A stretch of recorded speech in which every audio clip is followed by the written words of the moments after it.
Hello, Gavin McCormack here. Now, over the last year or so, children around the world from various countries on the planet embarked on a journey of becoming the change. They took on the course Be the Change from the Upschool platform, and they took on the huge job of choosing an SDG that mattered to them and taking on community action in their community to try to make the world a better place for every single organism on the planet. They came together this week at the Be the Change Upschool World Conference on World Children's Day in partnership with the United Nations and told us exactly what they had accomplished in their community. Let's take a look. I'm Shaista Khan, and I'm the Director of Education at United Nations Association Australia, New South Wales, and I lead the UNDAY school program here. Firstly, I must say I feel really honored to be amongst such dynamic young people who are full of hope and passion, and the wonderful leaders, the educators, the teachers who are driving this.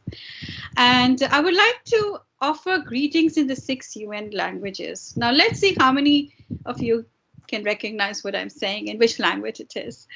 Assalamu alaikum, ni hao, hello, bonjour, Durastabat, I'm sure I got this wrong, hola, and of course, good day from Australia. So how many of you got it right? So there were 6 of these: Arabic, Chinese, English, French, Russian, and Spanish. So congratulations on all the wonderful projects you've worked on and how you made the United Nations Sustainable Development Goals your own. I'm feeling very energized and blessed when I am with young people like yourselves who are so full of dreams. You make me want to keep dreaming too. It gets a bit difficult when you get older to start dream because you start thinking about the practical aspect. But thank you for allowing us to dream. Let me start with a personal story. It's a short one. I promise I won't bore you. So, as a young child, I was fortunate to study in a good school. I had a comfortable life with my parents, and I was privileged enough to travel the world. However, I know I did not get this good fortune in inheritance. My father was a migrant who came with his family as a child when the subcontinent was divided into 2 nations, India and Pakistan. He had a very humble life. My grandfather kept ill, and my father often sold snacks in the daytime and studied under the street lamp at night. Till he got his first job in a bank, he lived in a mud hut. Yet, when he had children, he had progressed to being an officer in a multinational institution and traveled the world. This is what education gives us. It opens doors to opportunities and helps us realize our dreams. Education and hard work is, of course, the key to success. Unfortunately, he had a young death, but it was not his wealth that made us strong, but the values that he taught us. Firstly, respect of elders and people of all faiths, principles of hard work and honesty. It is the same values that I see echoed in the work of the United Nations.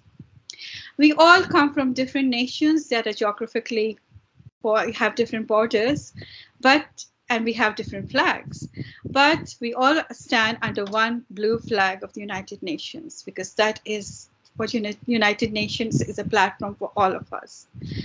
Myself, having lived in different parts of the world, I proudly call myself a global citizen. Working in Pakistan in a sea village called Machar Colony, which translates into mosquitoes, I came across students who lived in a place that was swamped by potholes, filled with dirty water from broken drainage pipes, and swarming with insects and mosquitoes. In the same locality, almost 30 children would be sitting on a mat in a small public school in the sweltering heat. And I've seen small children in Pakistan walking for hours on rough hills to get to their schools. All these schools are supported by agencies like the United Nations. So I encourage you to feel blessed and grateful for the facilities you have today. We are connected by science for this global conference. It is a privilege that many children are still deprived of. Thousands of children around the world are still without access to basic education and clean water. So let's always remember them as we count our blessings. As you know, the United Nations was set up in 1945 after the Second World War to bring about peace in the world. 120 nations ratified the UN Charter of Human Rights that still forms the basis of all treaties for migrants and refugees. With the natural and political challenges faced by the world, we see the effects of climate change, floods, bushfires, and storms at more frequency than ever. Bloody wars and power struggles have left several thousand refugees stranded around the world. More than ever, the world needs to be united and stand together. The United Nations Sustainable Development Goals give us the blueprint for a better tomorrow. I believe the essence of everything is being kind. Be kind to the world, the trees, its beautiful creatures, and the people who live in it. Be kind to yourself and follow your passion. Excel in what you do. So, as the famous Dr. Seuss in the Lorax said, unless someone like you cares a whole awful lot, nothing is going to get better. It's not. I know you're all very caring people. You care for the planet, you care for each other, and you have your wonderful projects that I'm very excited to see now. I wish you all the best. A special thanks and salute to the schools and teachers who supported you on this journey and the wonderful Upschool team who provided the roadmap. I will end with the words of Sir Desmond Tutu. Do your little bit of good where you are. It's those little bits of good put together that overwhelm the world. Thank you.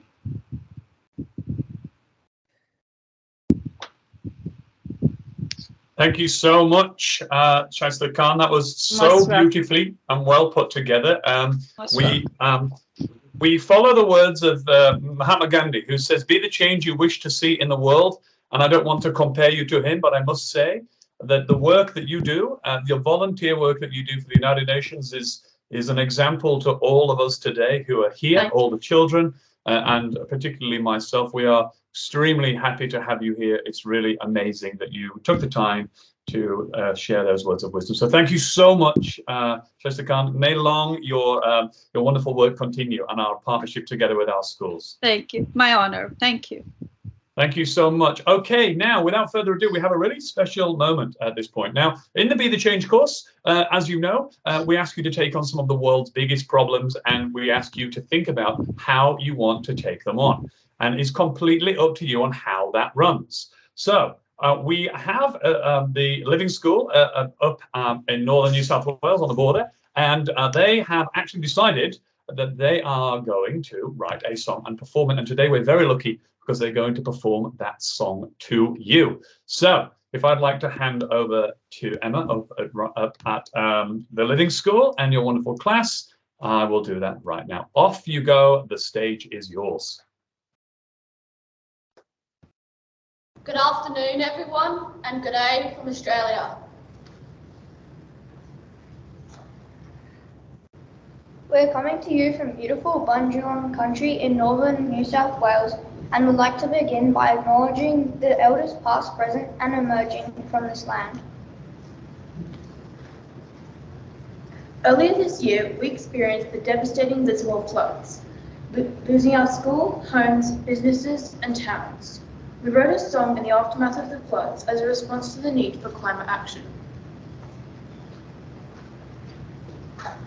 The song is called Climate Change Achieved and urges people to join together and bring about the necessary change for our world. Today, we would love it if you could all join us and to sing this song.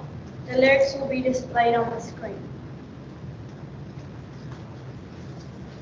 Parents, teachers, adults, while singing and with permission, we would love you to take photo or video and post on social media with the hashtags #ClimateChangeYourTune and #Upschool.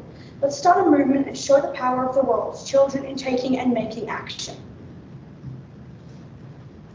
We would like to dedicate the performance of today's song to all the children, particularly those in New South Wales and Victoria, who are currently experiencing catastrophic flooding. Our thoughts are with you. Clouded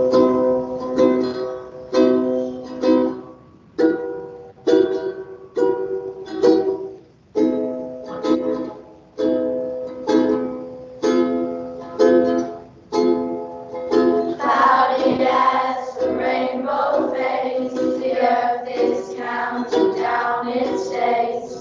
Fires, floods, and cyclones too. It's time to climb and change your shoe.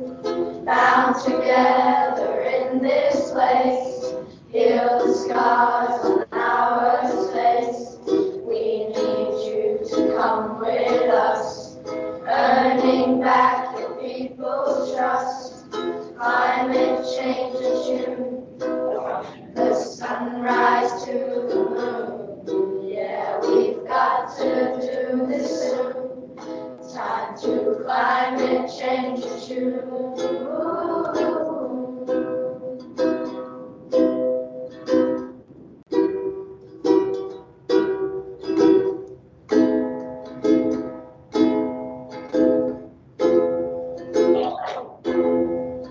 Once we do this for our land, giving it a helping hand, glistening oceans filled with carbon, 'cause this is our planet's motto. Animals are coming back, starting to get back on track, breathing in such healthy air.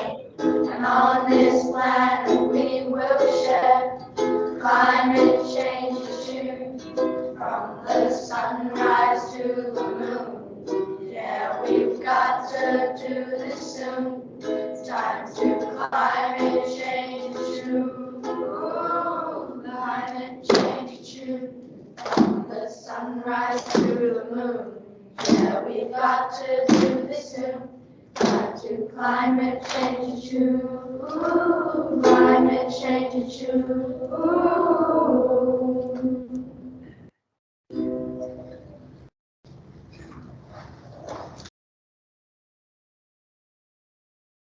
Wow, that was so beautiful, everybody. What an amazing tune. I can see it going viral on YouTube and on iTunes very soon around the world. Now, I understand you're having a competition today. People are singing this around the world, sharing a hashtag. Do you want to tell everybody, somebody want to come up to the camera and just tell us what are the hashtag if we've recorded it and we sang it in our schools, how do we share it and what do we use? The hashtag you can use is hashtag climate change your tune, because that's the name of the song, or you could use hashtag Upschool. It depends like which one you want to choose, but any will work if you want to sing the song and then add it to whatever social media stuff. Wonderful, wonderful. Thank you so much. It's such a beautiful song and beautiful message and a beautiful tune. So well done. Now, we'll be hearing more from the Living School in just a bit. Now we're going to zoom all the way down from Upper New South Wales, all the way down to Victoria on the border. We're going to be visiting one of my good friends, Mrs. Hogg, Gabrielle Hogg, and she is going to be working. She's been working with the Murritt School, and they've been doing some absolutely phenomenal work. So I'm just going to make them a spotlight, and I'm just going to share them with all of you. So, how are you, and how's it all going down there in Victoria? Hello. Great. Thank you. Thank you, Gavin. Wasn't that song wonderful? Yes. And I love the T-shirts too. Well done, school. So, can you tell us a little bit about where you're coming from, a little bit about your school, and before we start your presentation, that would be wonderful. Yes, I've got a little bit. So my name's Gabrielle Hogg, and I'm the acting principal here at the school. And I also like to acknowledge the traditional custodians on the land on which we stand today, and that's the Barappa people. And that means catfish country. So yeah, I've been the acting principal here this year at Murritt, and our school is 42 children, so we are a really little school. And this wonderful class you see behind me here, this is the whole 12 of the grade 5, 6s. So there you go. And they'll be presenting to you today. So that's our senior class. So right near Murritt, we have the Murray River, and often the Murray River is an amazing river between New South Wales and Victoria, but at the moment it's giving us a little bit of peril, lots of floods, and also that in combination with many other rivers in the area. So we're lots of very black water and many flooded houses in the district, and many of our families are marooned because they actually have water all the way around the houses. But they're managing to get to school again now, which is good news. So even I can get to school now, which is even better news for me. Yes. Yes, it was actually the other way around. We were WebExing and I was WebExing into school, and the children were actually at school. So it's the opposite compared to COVID. So we are a very little community, and in saying that, the children actually learn because the parents are so involved in this community. They do amazing things. They work together. They support each other, especially in the tough times like we have right now. And the children are the ones that learn from this. But I've found in the last 12 weeks, while we've been doing this course, that it was all about them making changes, and they've learned to do that by all the little steps the Upschool program provided, and by learning how to do that and figure out what their sustainable goals actually are, and then from there coming up with project they were passionate about. They actually learned to write a pitch. They built confidence. They made connections, and they were really surprised when they actually got emails back really quickly, and some great visitors came to school to visit, and there's lots more planned, but really doing some great local action work, and that'll be the good stepping stone into next year. So not only have they been developing their voice, they've developed agency. So we hope that's become a really great life lesson, and that we'll do lots and lots of big and small things into the future. So Gavin, I say thank you for inviting us to be part of not only your program, but this conference today. And we really look forward to hearing the stories from around the world. And more importantly, I'm going to hand over to the kids because they're the ones that have a story to tell. So. Thank you so much. That's beautiful. Yes, let's hear from the wonderful children behind you and see about the wonderful work that you have been doing. Thank you so much. Right. I'll just share the screen and we'll get going. Okay. So the thumbs up, you can see all that okay? We can. All good. All good. All right, terrific. Hi, I'm Kane, and we are from Murray Recruit School, Victoria, Australia, and our mission is to change the world. This is our call to action.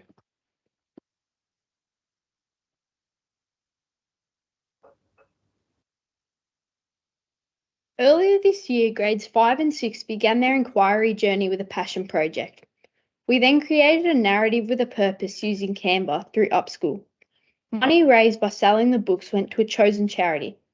When our Be the Change project started, we hardly knew what to do, as we'd never done anything like this before. We started with learning about the United Nations Sustainable Development Goals. We formed like-minded teams to communicate with people and organisations. Our class wrote, visited, went on tours, wrote emails, made quotes, designed t-shirts, created videos, and now are finalising our presentation to the world. I think the coolest thing that my group and I did was send an email to Sea Shepherd, which is a global organisation dedicated to saving the ocean, and got a response. We are now planning to WebEx them. This is just the beginning. Our school is in a little country town in Victoria, Australia, called Maribyrnong. The school is in a farming area. Most of the kids come from these farms, including dairy, crop, sheep and cattle. We are 3 kilometres from the Murray River, which divides Victoria and New South Wales.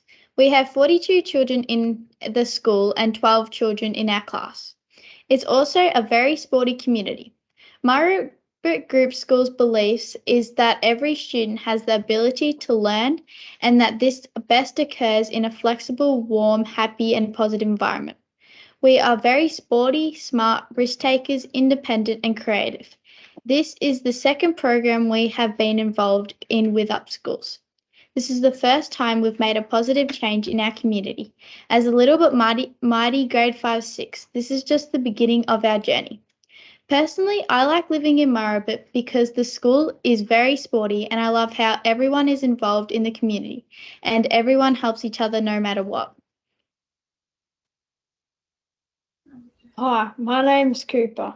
The goals of our class in Be the Change project were: number 1, changing the world step by step. Number 2, to form a team with like interests after learning about United Nations SDGs, to connect and create momentum with others. Number 3, to expand our connections, ask for help, share our stories, and complete more targets.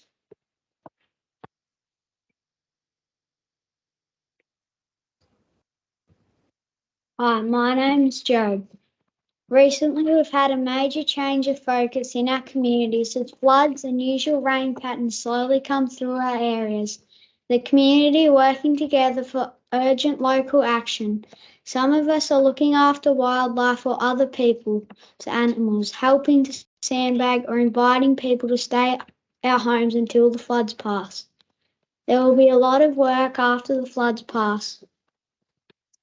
I'm looking after some animals that was rescued.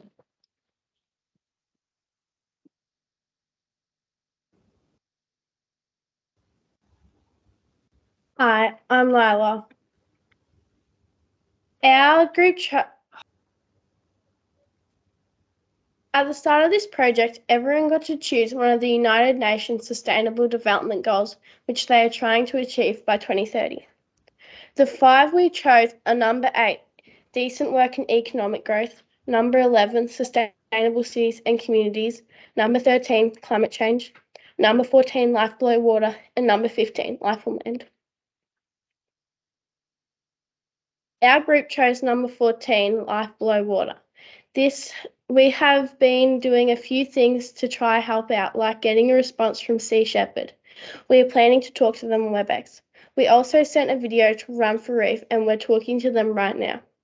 At the moment, we are working with the climate change group to start a nude food day because we have been seeing some rubbish in our schoolyard and we are worried about the animals and want to stop rubbish from getting into our waterways, but mainly the Murray River. We are hoping to help out after the local floods, like cleaning out rubbish and making it safe for our animals. I personally enjoyed getting to work with different people in my group and liked getting to build a diorama with my best friend Ivy. Hi, I'm Kane.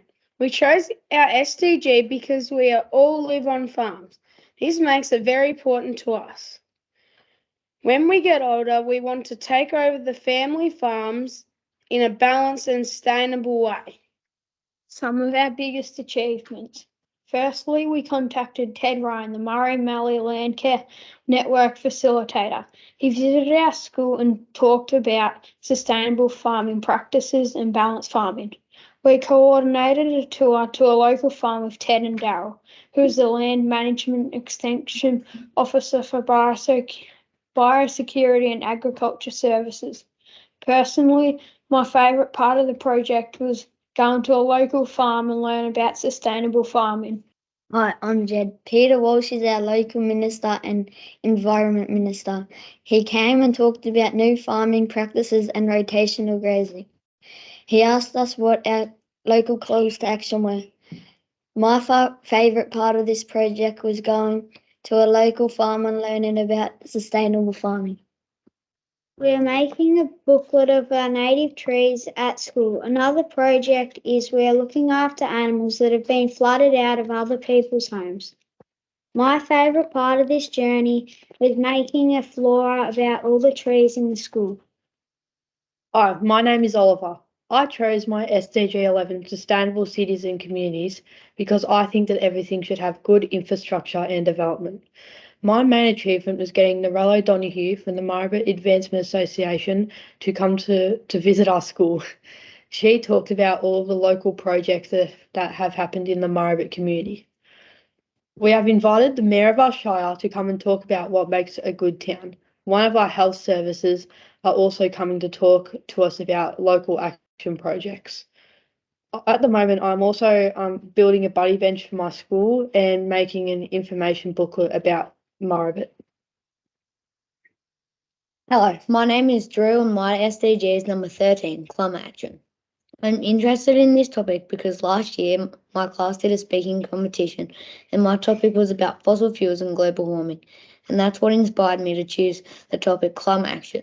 Some of my achievements are getting Daryl Pearl, the Land Management Extension Officer for Biosecurity and Agriculture Services, to WebEx the school about local climate change. Barappa was contacted because they coordinated a big climate change day a few years ago. Some other successes was that I contacted Bunnings and they donated a worm farm, natural sprays and items for the school garden. Maribor Advancement Association is going to help and support us to plant 20 donated trees. My favourite part of the climate change project was designing my t-shirt. We made a logo with our quotes on it and they just got here today. Hi, I'm Georgia, and we believe everyone should have access to good jobs and education around the world. We found out about the volunteer work of two people called Tricia Salo and Jill Bilston. They go to Uganda and teach the ladies there how to sew and make baskets for themselves so they can make money. And so they can afford the basics, including education. My favourite part of the project was doing the diorama with my best friend Maddie. He invited them to the school from Melbourne to speak, and they shared videos and photos and also showed us how to make material bracelets. We've created a piggy bank to fundraise. We've contacted Australian organisations to discuss work expectations. We have started a breakfast club for those who do not get to eat at home. In Swan Hill, there is a little business called The Good Kitchen that helps people in need of help, so they give them food and tents. We have contacted them to see what we can do to help. I think we're very brave to call our local Maribit Trading Club and ask for their email. These are some of the quotes from our local community. School Council President. Upschool has been a wonderful opportunity for children at MGS. We are a very small school but have been honoured to be able to impact and connect with our students and the community. Maribit Group School Principal. The Upschool program is about meaningful learning and making change happen and empowering our students to make a difference. President of the Maribor Advancement Association. You don't have to be a grown-up to make a change. Plant a tree, pick a bunch of flowers for an older person, smile and say hello, help out at a local working bee. If you see something that needs doing, ask, what can I do to help? Anyone can make a difference in their own community by being confident, brave and kind. This is just the beginning. These are some of the logos we have created for our t-shirts. My fellow classmates and I are trying to make making small differences, changes in awareness. Step by step, this is for our future generations. And that's it. Hang on, I'm just trying to unshare for a moment. Can I just say, listening to you and your presentation is just absolutely fantastic, mind-blowing. It's just humbling to see how much work you have done as a community, to see what you have achieved, and to hear your feedback as to how it feels to make a difference is making me feel like I want to cry. Seriously, because the amount of work you've done as children is just fantastic. You are literally changing the world. I'm feeling extremely proud. Look, I'm going to just ask Shyster, and I hope she doesn't mind me putting her on the spot. Would you like to unmute yourself and just say something? I mean, you must be blown away, Shyster, as I am. It's totally amazing. I think, it's really true community action, and these are our future leaders. I mean, with this kind of passion and the kind of, the professionalism and the direction that you have, there's such a great understanding of the SDGs, which I'm really proud of you. So well done, everyone. I don't want to make too much time, but yes, I'm also feeling a bit emotional. So well done, well done. So you Could we all please, I know our cameras, our mics are off, but if we can put our hands together and give them a round of applause, that would be awesome. Well done, everybody over at Maribit School. Amazing work. You are literally changing the world, and we're extremely proud of you. Fantastic. So proud. I can't believe that this is actually happening before my eyes. So thank you so much, Shasta. Thank you so much for all the work that you've done down there at Murrabit School. It's just unbelievable, especially in the face of adversity when you're struggling so much with your floods yourself. Okay, without further ado, we're going to take a jet plane and fly all the way to Bankstown in Sydney over here, where we're going to meet a wonderful school, St. Euphemia College, which is really a mind-blowing school over here in Sydney. They have been doing some fantastic work. I have visited their schools a couple of times. If I can beam over to you, Matthew, and your wonderful students, and if you want to start presenting and tell us a little bit about who you are, where you're from, and what's been happening in your part of the world. It's all yours.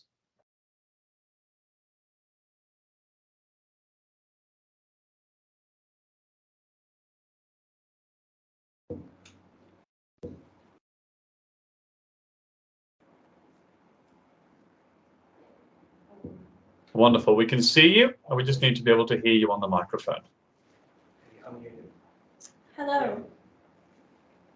Hello. Could you come a bit closer to the microphone so we can hear you a bit better? That would be great. Like this? That is perfect. Big, loud voice. Thank you. Okay. Before we start, I'd like to acknowledge the Eora and Darug nations on which we present to you today. We'd like to pay our respects to the elders, present, past, and emerging.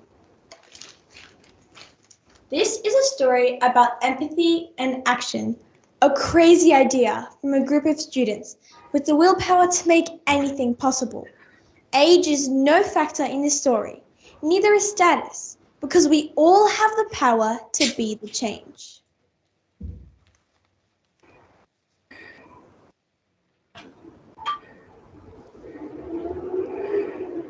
Hi, it's Matthew from St. Euphemia College.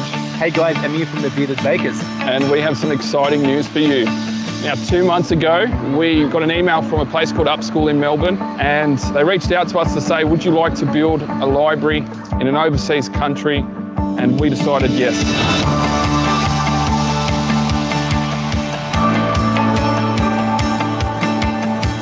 We committed to sending a shipping container to Sambal, India, to a school called Ganga. And we're going to have that built on site. We're going to give jobs to the people in that country to build it from scratch. And all that money that we've saved on shipping, we've decided to transform this container into a library that we can help a local community in Australia.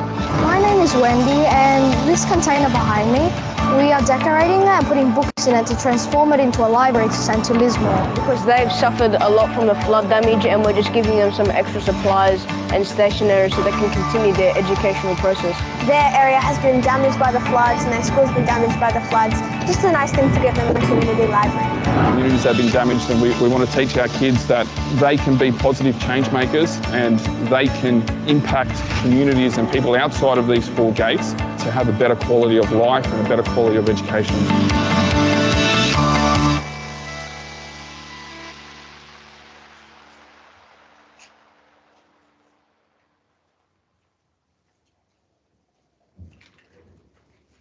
Ganga School is located in a remote and rural village in India. There was no library and they had very limited resources. They have 240 students. The level for English for these students are 2 out of 5. The region has one of the lowest educational indicators in India.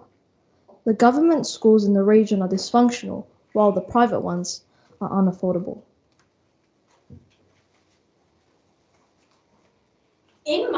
In March, the Insurance Council of Australia estimated $1 billion of flood damage to South East Queensland and New South Wales. Lismore arguably took on the most damage, with floods reaching 14 metres high, which is about the length of a semi-trailer or the height of Brachiosaurus. Lismore South Public School was completely submerged in floods, leaving students, teachers and families displaced without a school and even a home.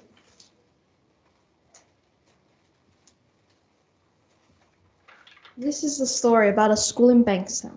It built not one, but 2 libraries for 2 disadvantaged communities from 2 separate parts of the world. Hello, everyone. This is a lovely international audience and also a national audience. My name is Lachlan Mansour. I'm the representative of U10. And I want to talk about right now how the Changemakers Project has inspired me, I suppose, in the time that I spent at this school. So I think that this project, on a personal level, it's reminded me of my obligation to be the best human being I could ever possibly be. Now the question obviously arises, well, how am I supposed to be the best human being? Well, if you want to be the best at anything, you have to look at the ideal. You have to have a standard. And the question is, well, what is the standard? What is the archetype, for that matter? And what everyone at this school here in Bankstown, or at least most from what I know, and also myself have the conviction of, is that the archetype of humanity is Jesus Christ. And from that, right, and from the incarnation of God himself in the form of Jesus Christ, taking upon human nature for our sake to redeem it, that is, in my opinion, the greatest story of generosity ever told in human history. And I look at that, and I can draw a parallel between this and us right here. Here in Australia, in this blessed land, and I think to myself, well, in our privilege, we can make a massive difference, obviously, absolutely. But us in our privilege, we have the ability to assist those who, whether it's economically, financially, I beg your pardon, whether it's spiritually, emotionally, right, in all of those different areas, we have that obligation to lay down ourselves, to sacrifice ourselves in our position of material blessedness for the sake of other people. Anyway, I'll give it to whoever's next. Hi, my name is Irene Ifandudis, and when I found out about this project, I thought that I must be a part of it, because I believe that no matter where you are in the world, where you're born, or what family you're born into, we should all have the same rights and opportunities as each other. And humanity needs to support each other and bring each other up so that we can not only have a better society, but a better world to live in. Hello, my name is Wendy and I'm a representative from Year 7. The reason why I'm in this project is because I'm inspired by the idea that we can be the change in many different lives. This establishes equality throughout the globe, making sure that everyone gets to receive the gift of education that we all share. My name is Tiana Vidic and I'm a representative of Year 7. I'm involved in this project to help, benefit and support those in need who are suffering. I'm here to change the world and give everyone a sense of equality, as well as inspire others to continue our work and make a difference.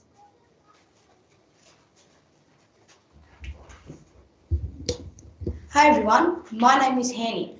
I chose to be a part of this project because we are doing God's work by helping disadvantaged students from Lisbon in India via this amazing program. It has proven a motivational boost for myself and my fellow peers. When our school had heard about a small town of Lismore and how it had been devastated by threatening floods that took people's houses, belongings, and even some lives, we knew that as Orthodox Christians, we needed to reach out and give a hand. We needed to support them during this hard time and achieve something that seemed so far away. Through fundraisers, sponsors, and dedicated people, we have managed to raise enough money to design and build them a community library. All right, so now I'm going to go on to our three main goals with this project. So our first goal is to reduce the inequalities that exist in third world countries by raising 10 grand to build a community library for Gyangunga in Sambal, India, as we said before. And our second, I can't actually see it.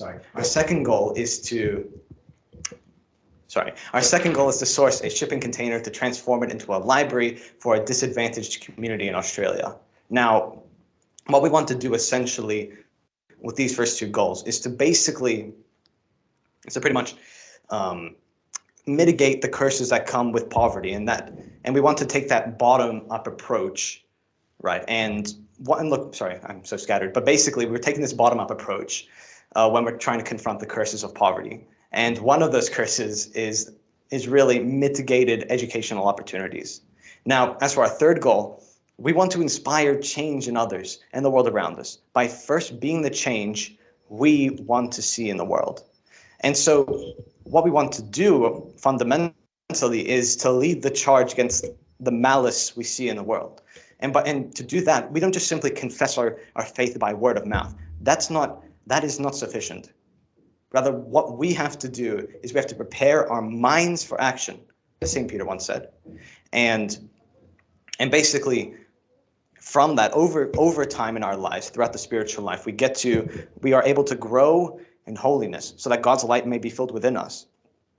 And from that, we can be like a lamp. And look, I'll take a bit of an analogy that Jesus Christ himself actually uses in the gospel. I think it's according to Matthew. Correct me if I'm wrong.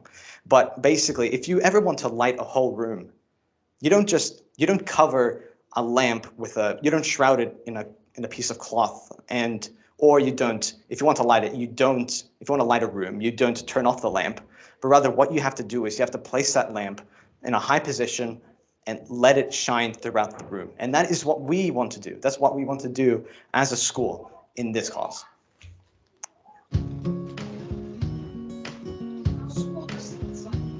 Where many globally were able to participate. As you can see, this is the student zone.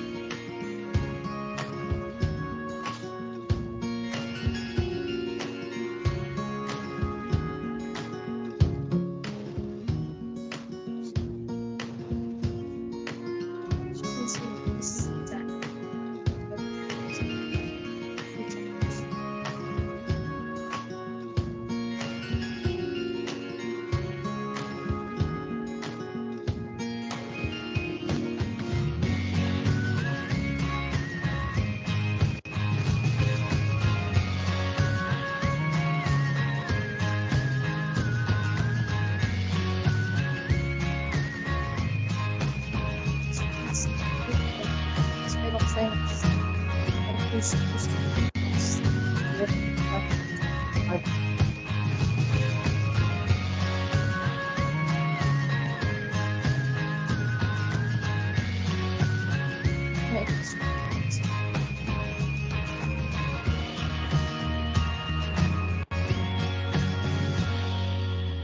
As you can see, we're going to use metal shelves as it is achieved. As you can see, the shelf inside is the top of the box, and the shelf is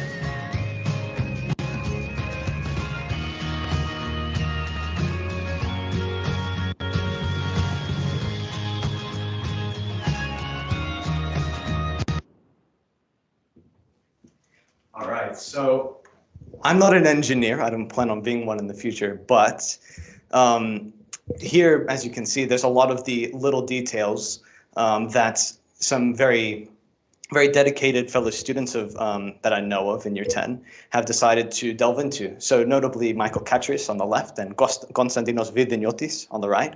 Now, basically, they decided to look at all of the details needed, like even the smallest details matter in this, as far as I know. And there's a number of things to consider, like let's say protection against rust, as you can see with the rust guard over there, the power source, let me think, other solutions to flash flooding as well, and even the actual design of the container itself.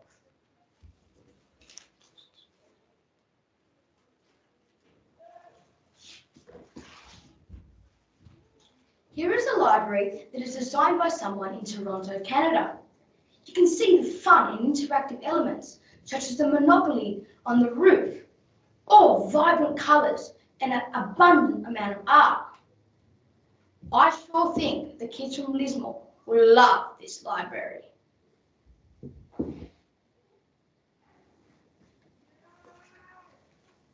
Our biggest achievement has been building 2 libraries in 1 year.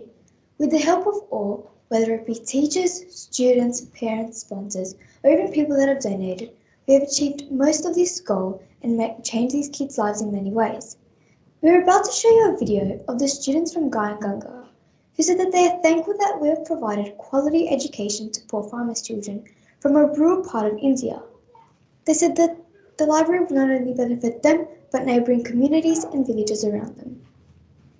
Dumaria घाट एवं आसपास के ग्रामीण क्षेत्रों में रहने वाले गरीब किसानों के बच्चों को बेहतर शिक्षा प्रदान करने के लिए अप स्कूल एवं सेंट यूफेमिया कॉलेज के द्वारा ज्ञान गंगा स्कूल में पुस्तकालय की स्थापना करने के लिए मैं ज्ञान गंगा स्कूल के प्रबंधन तंत्र, अध्यापकों एवं सभी छात्र छात्राओं की ओर से अप स्कूल एवं सेंट यूफेमिया कॉलेज का हृदय से बहुत बहुत आभार व्यक्त करता हूँ।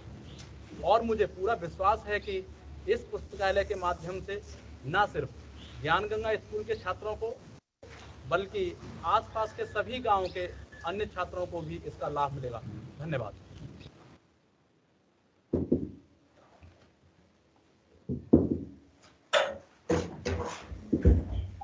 When our Year Sixers went on their annual camp to Canberra, they decided to organise a meeting with Jason Clare, the Minister for Education.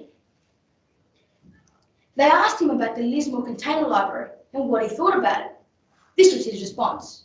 When Lismore South Public School's library was destroyed in the floods, students at St Euphemia College, Bankstown, decided to raise funds to send them a shipping container converted to a library of resources.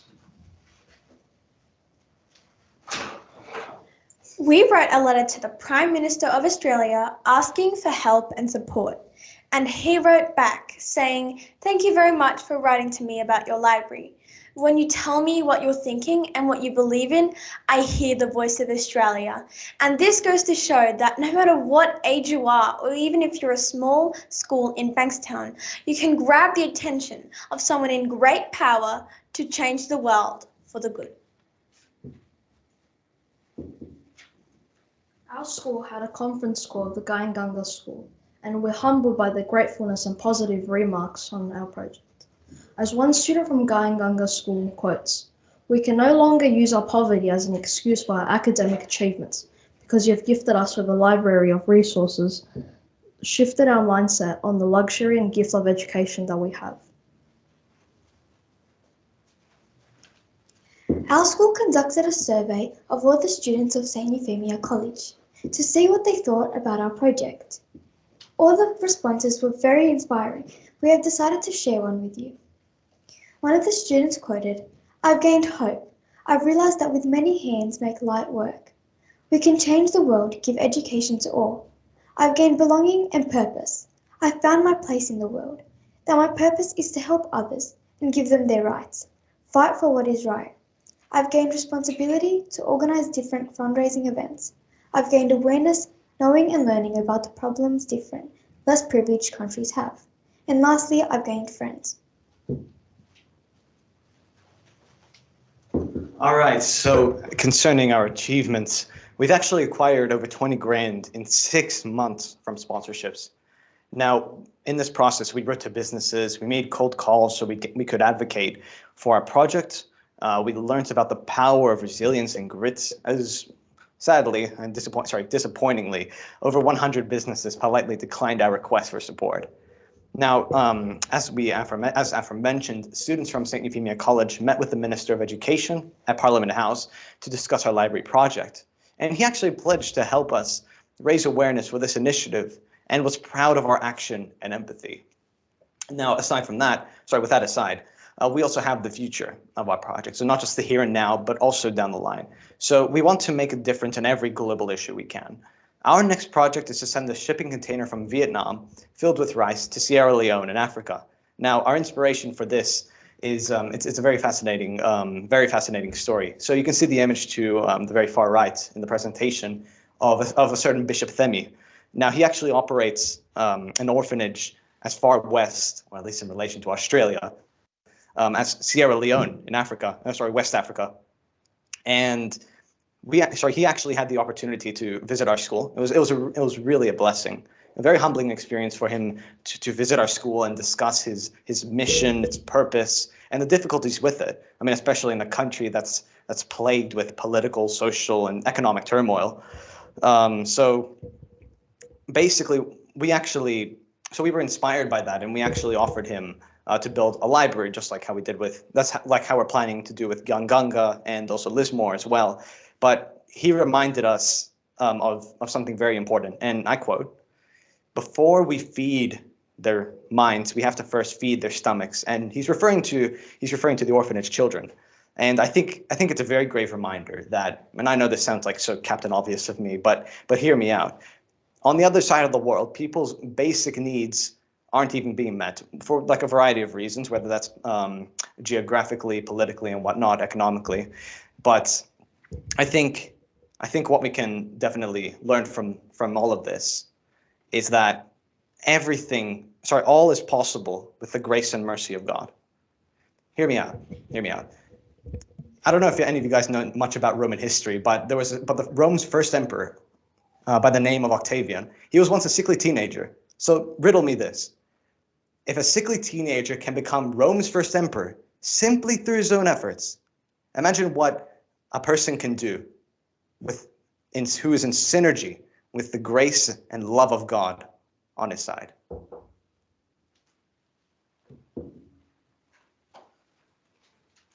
One of the first efforts towards this project was a fundraiser, including me and a few of my friends and even my family. From cutting lemons to selling drinks, all the hard work paid off in this lemonade fundraiser as we raised over $600. You might not think that's enough to build a whole library, but it was enough to start a spark and a chain reaction in our school. And soon after followed another fundraiser called the Bake Sale, where many students baked goods like cookies and cupcakes and jelly and brought them in and set up not one but 2 stalls. And we ended up raising over $1,000. And this shows that even if one person has an idea, they can start a spark that creates a chain of events and makes the world a better place.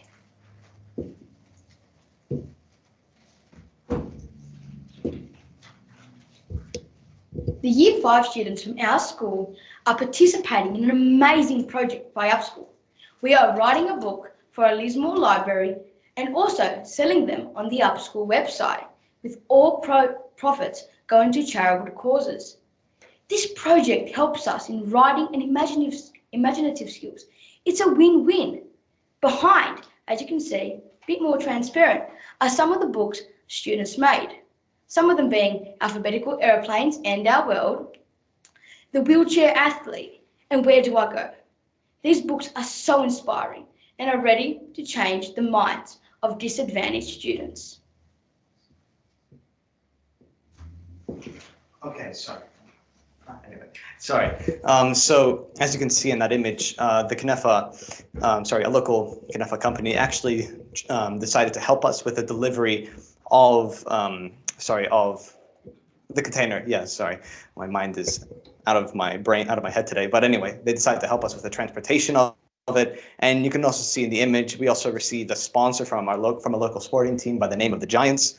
And even some parents of some students at our school actually decided to help us in the application of some anti-rust, which it was very helpful. It definitely allows our community to all come together and cooperate and such.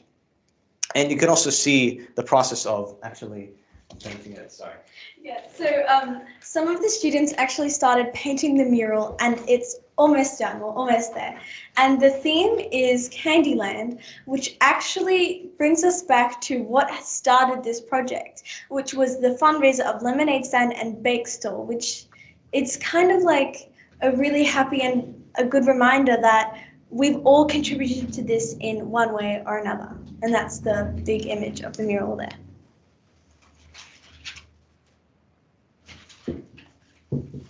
Okay, sorry. So As you can see in the image, we have some students at our school actually assembling some shelves which are going to be installed. And to the right, some students from year 9 and 11 at our school also decided to create some cushion covers for the library, for Lismore in particular. And it's definitely great. You have people of all of most age groups actually participating in this. And on this slide, you can actually see some students of our year 10 drama class actually participating in performing a reenactment of one of the books we're writing for Lismore. I think it's for Lismore, but anyway. And to the right, you can also see a depiction of the art gallery fundraiser, which is being pioneered by some of our very art specialized students. And I think that's pretty much it for that. And also, sorry, just one more thing as well. This is our gold sponsor, the Wishing Tree Appeal. And basically, sorry, it's the entertainment park at Milpera, I beg your pardon. The initiative is called the Wishing Tree Appeal. And in response to our project, and in addition to $5,000 they donated to us, they are organizing presents to be donated to fill the library with presents, and not just merely books, but it's a very nice Christmas effort, I suppose, for the season. I would like to take this time to announce our gratitude and thanks to our sponsors, who have benefited us immensely and made this journey possible. Our gold sponsors are McDonald's Entertainment Park and the Giants, who alone each raised a great amount of $5,000. With their help and understanding, we have changed people's lives in many ways. All our building work was done with John Holland and Lang O'Rourke, who dedicated their time and effort to send out builders, welders, electricians, and carpenters to make our journey possible. They worked with our students and had an amazing time.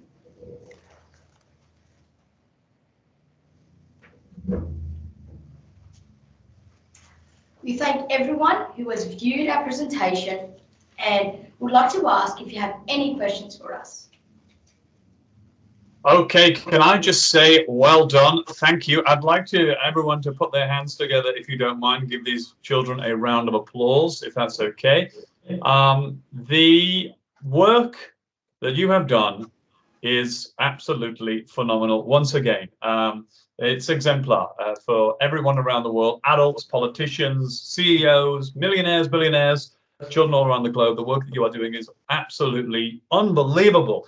Not only are you taking care of your local community by providing a library for a school and a community in Lismore, Australia, you're also doing some amazingly big work over there overseas. And I think what's really powerful about what you're doing is you're using education as your platform, but your goal is to change the world, and you literally are changing the world. A lot of adults who are sitting in this conference today would look at the work you're doing and think, even I couldn't do that as an adult. How are these children pulling off such an amazing work? So congratulations to you. It's literally phenomenal. I know your school personally, you're very hard workers, and your wonderful diligence and perseverance is coming through. Matthew, your teacher, do you want to pop your head in, Matthew, and just say hello so everyone can see you, this wonderful human being? How are you, sir? Good to see everybody. Thank you, Gavin. Could you just stay there for a second? I know you don't want to talk, but could you just say how you feel about your students? Yeah, thanks, Gavin. Look, witnessing the students thrive with grit and passion through this project has probably been a career highlight. And I just want to thank Upschool and everyone involved for giving us the opportunity to have that impact, not just on a local level, but also on that global, international level. And for me personally, it's been a blessing just to see the students experience their learning with such will and such thrill. So thank you for everything. And yeah, it's been a real blessing to see our future storytellers, our future politicians, marketers, engineers, architects, and through all the amazing work that's happening here. And for a teacher, you can't wish anything more for your students to be an inspiration, to give you that motivation to continue working on such amazing projects. So thank you again, Upschool. Thank you so much, Matthew. And look, with a teacher as dedicated as you running part of this project, The children have got an amazing example to follow. You are an example to all of us too. Now, Shaista, back to you again. You're still here. Wonderful. I'm so happy you're here. Shaista, put your microphone on. What do you think about this work? This is absolutely phenomenal stuff.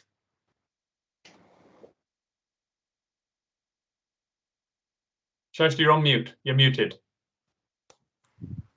Yeah. There you are. Yeah, I was saying congratulations, Matthew, and all the students. I've learned so much from this presentation. I mean, this is so amazing. And like Matthew just said, the grit and the perseverance and the passion, it all comes through. And I really don't have words, enough words to express myself. But I would say just keep on doing what you're doing. And we have very high hopes from you all.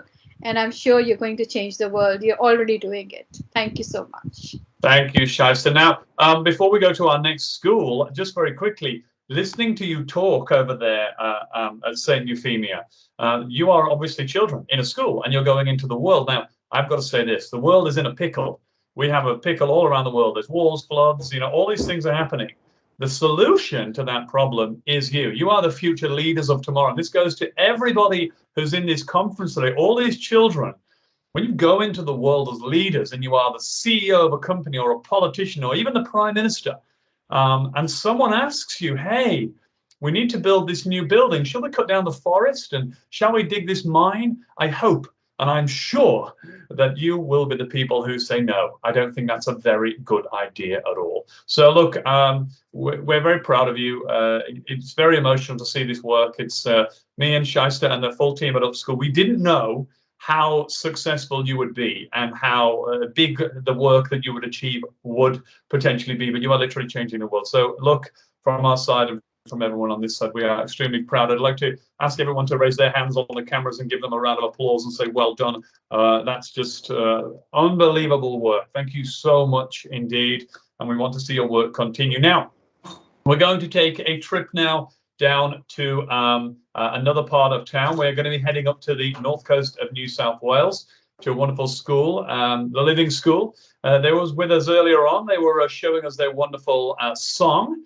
So let's head over there right now. If you'd like to, I'll spotlight you if you'd like to share your screen and tell us a little bit about yourself before you start your presentation. If you want to just tell us where you're coming from, who you are, and what's happening in your part of town. Does somebody want to come up to the microphone and give us a quick heads up of who you are, whereabouts in the world you are, and how you're feeling about today before you start? Today we gather as one on the land of the Widjabul wild people of the Bundjalung Nation, who have walked this ground for thousands of years. We would like to acknowledge this ancient land, the native animals that thrive off it, and the elders past, present, and emerging, who have been its custodians through time. On this land today, we talk, learn, love, share, kindness, and work together in reconciliation. We are honoured to do this on the land that has been shaped and cared for by the Widjabul wild people. We'll go on. Hello again, everyone. We're Year 6 Classroom Living School in Lismore. Lismore is a city in northeast of New South Wales on Bundjalung country. Lismore isn't as well known for some of its neighbouring towns, such as the tourist attractions Byron Bay or the alternative village of Nimbin. However, earlier this year it was thrown into the spotlight and the city of Lismore was spoken about from all over the country. Unfortunately, it wasn't for a good reason.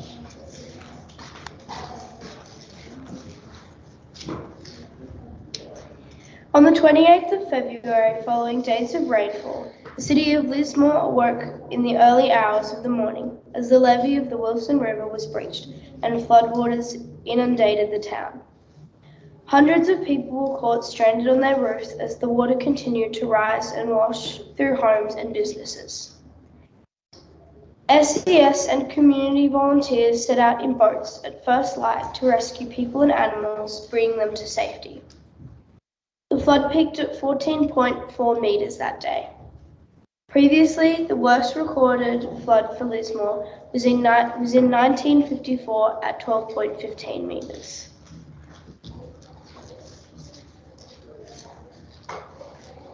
In the aftermath of the flood, the city of Lismore and surrounding towns saw enormous community outpouring and support. The Lismore Heart became a symbol of hope and perseverance, seen hanging from balconies, windows, as people slowly returned to the city to assess the damage to their homes, businesses, and communities they loved so much. Our school was heavily impacted in the flood zone, losing all its contents, even those that were stored on the highest level the night before the flood in preparation. The week after the flood was spent cleaning out our campuses, and the following week, school opened back up again at a nearby rugby club.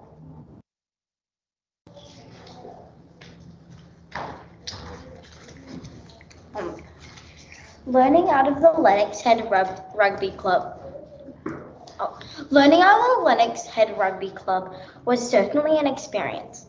Writing poems in bright green locker rooms that smelled of deep heat and sweat, listening to podcasts in skate parks, and being joined by the Fijian rugby team to lift morale, and a visit from Lisa Wilkinson and the project. We broke for the holidays and returned a week later in a new location, Southern Cross University.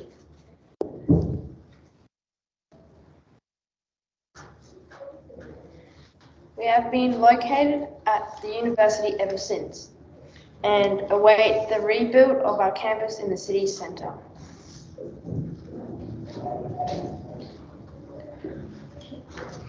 While working at the university, we participated in Upschool's Be the Change program after the experience we had been through. The sustainable development goal we needed to focus on was obvious to us all. Goal 13, climate action. As you will see in our video, we developed an initiative called Climate Change a Tune.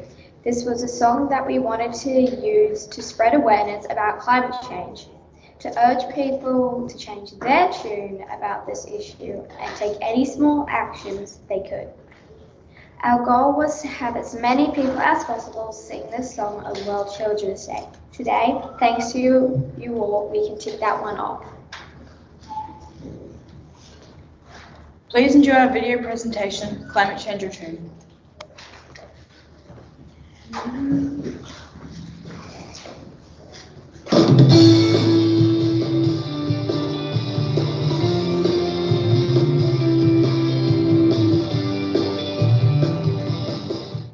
Everyone has that one date that stands out vividly in their memory. May 11, 2010, the year my daughter was born, the day she was born. April 27th, the day I married my wife. 25th of February 2011, because it is when Indigo was born. April 11th, 2000. That was the day that I started Vue du Monde. The 16th of May 2010, the day my beautiful mother was born.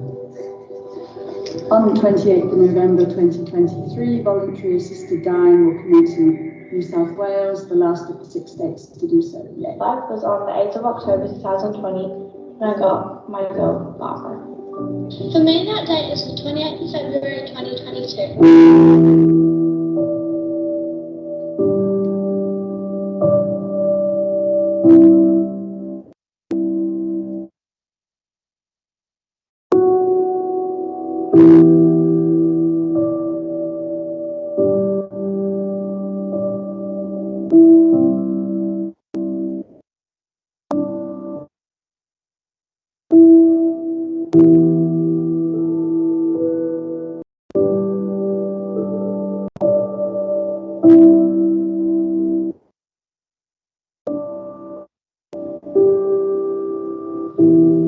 On the 28th of February was the day my school lost everything. The 28th of February was the day my parents saved their lives. The 28th of February was the day our businesses crumbled. The 28th of February was the day my town got washed away. The 28th of February was the day my community dreaded. The 28th of February was the day I witnessed a climate catastrophe.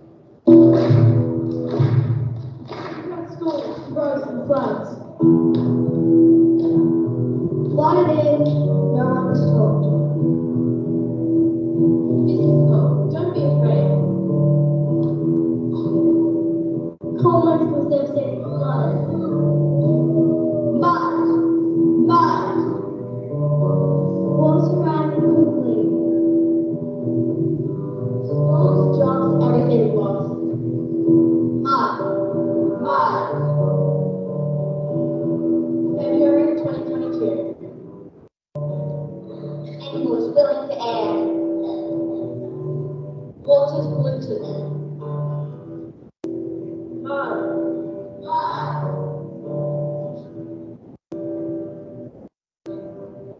Water. Levee.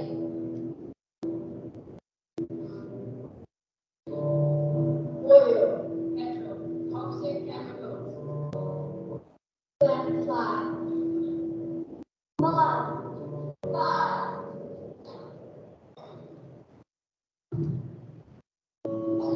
Did you hear about the roads that grew in the country and proving nature's law wrong? It learned to walk without having fear. Funny it seems, but by keeping its dreams, it learned to breathe fresh air. Long live the roads that grew from the crack in the concrete, when no one else ever cared. Because of this, Goal 13 stands out to us as the most important sustainable development goal from. We are ready to take climate action! After we had selected Goal 13, Climate Action, we each took on roles according to our areas of expertise.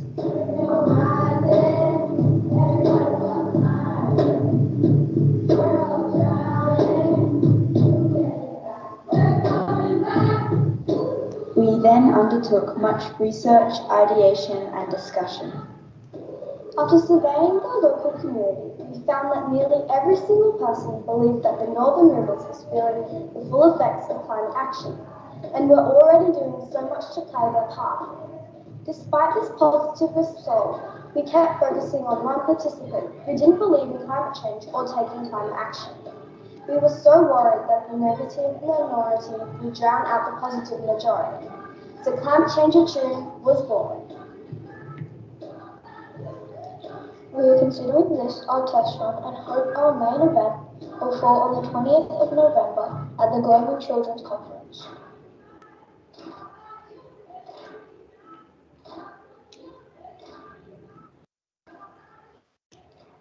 We wrote the song Climate Change Tune together, enjoying our school's beautiful farm location, which provided great inspiration.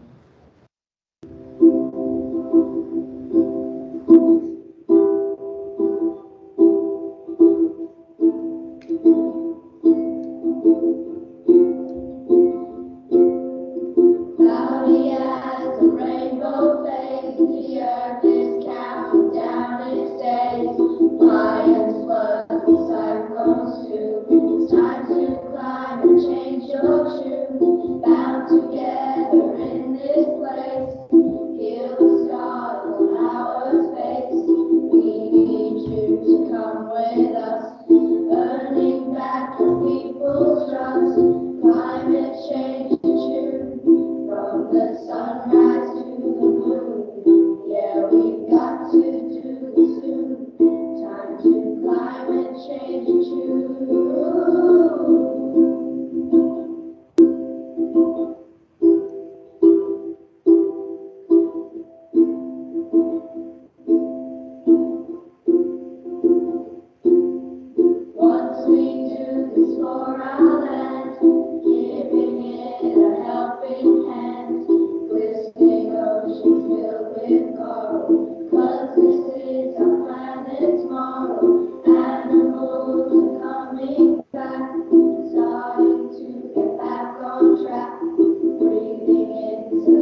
Upschool to create our logo which represented our initiative in colour, layout and symbolism. Having access to Canva ensured this process was really easy, achievable and the end result was very professional.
Sorry, Emma, we can't hear you anymore. I think your mic has been muted. We can't hear the video. I can't hear the sound. Infographics, event reminders and challenges that are Is that back? Yeah? All good. Back.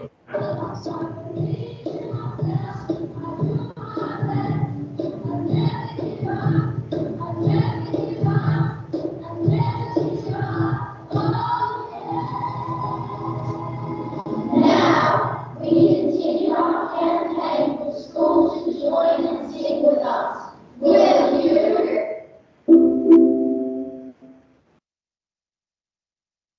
Since we created this video, Climate Change Your Tune has been shared with our local member, Justine Elliott. It has been performed several times at the United Nations Asia Pacific Ministerial Conference on Disaster Risk Reduction and showcased at the recent Teens in Business Awards, where 2 of our class members were finalists. We were also able to record our song at the recording studio on campus. Although we worked on this several months ago, our mission to enact Goal 13 has not been subsiding. Rather, it's more alive than ever. This term, we are exploring the 7 key areas of our school's Harvard program: waste, water, wellness, pollution, energy, environment, and nutrition. This includes creating hydroelectric energy, building garden beds out of eco-bricks, developing merchandise for Stop Protecting Us, Stop Preparing Us, an initiative to support children in disaster risk reduction, developing nutritious, sustainable canteen meals, and supporting our friend, Ned Heaton, as he aims to eliminate plastic ocean waste through his bamboo toothbrush business, the Turtle Tribe. All these innovations feed into our core initiative of Climate Change Your Tune. We will be presenting these to the Lismore community at the Green Expo in 3 weeks' time. We value this opportunity to share the perspective, drive, and passion of youth of our generation. Now we are looking at ways to continue to spread our message and give a voice to children through song. It is our future that needs protecting, and we want to ensure we are heard. A choir of voices is so much louder than just one. Thank you to Upschool for creating this program and supporting our initiative. We are very grateful for the opportunity to share our vision with the children around the world. Thank you for joining and singing with us today. Make sure you share a photo or video of you singing if you can, and hashtag Climate Change Your Tune.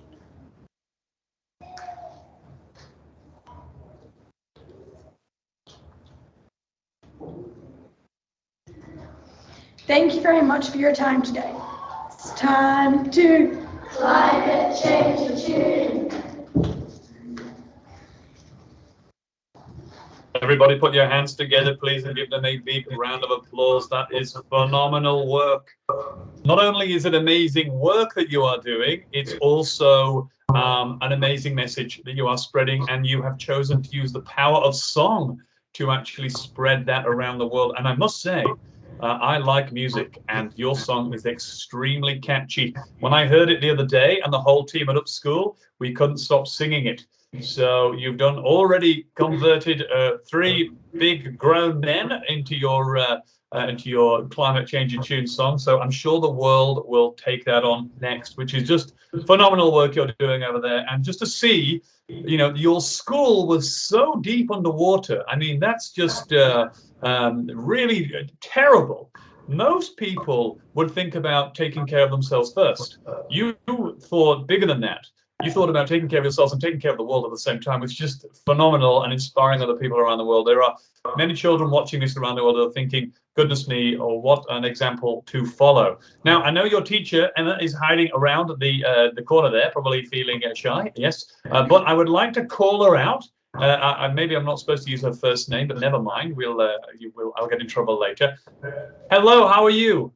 I'm good, thanks, Gavin. How are you? I am good. Look, you've got some amazing students. You've done an amazing job at your class, your school, your community. I guess what I want to ask you is, how are you feeling? What's the feeling you've got in your heart about the work that's been taking place? Yeah, obviously super proud of all of them. They obviously, in some way, shape or form this year have gone through something really difficult that you would hope that children don't experience in their life. And for them to be able to take the energy from that and harness it and turn it into something so positive, and not just think about themselves, but think about how that, translates into the world and to so many other people around them, has been super inspiring. And they've done it all themselves. They're incredible. Yes, well, we are extremely proud of you, and we can't wait to see what happens next. And I think what's really amazing about this is, sitting right in front of us in this class here, I can see, well, now the world can all see you, are the leaders of tomorrow.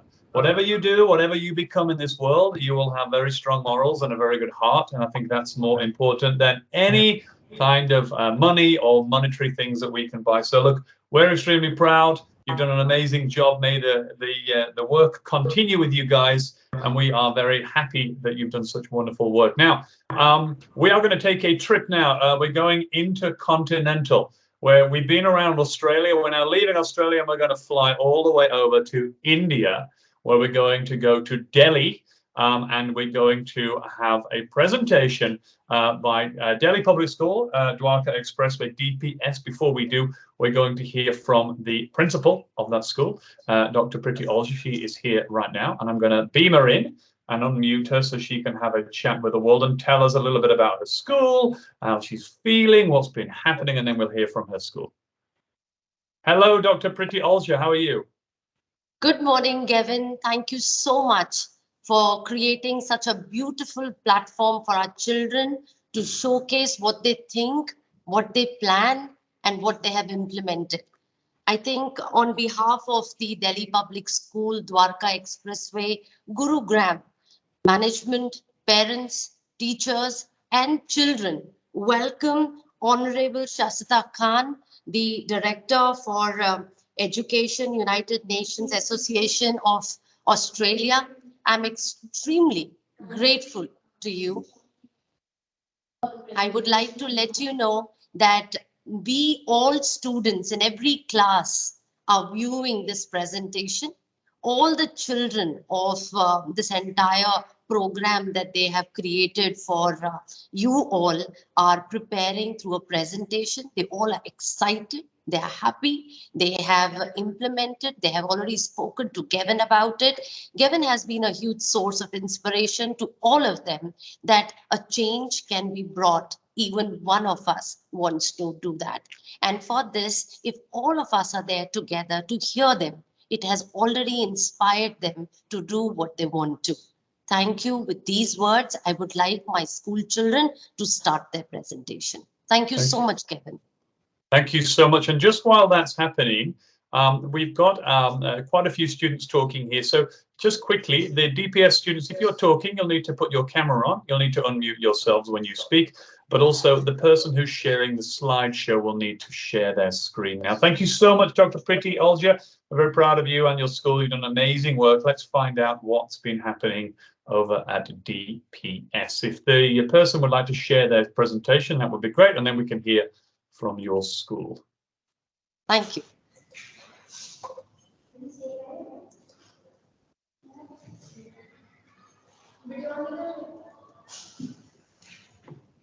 Namaste everyone. Today I, Preksha Kulin, will be starting off this presentation.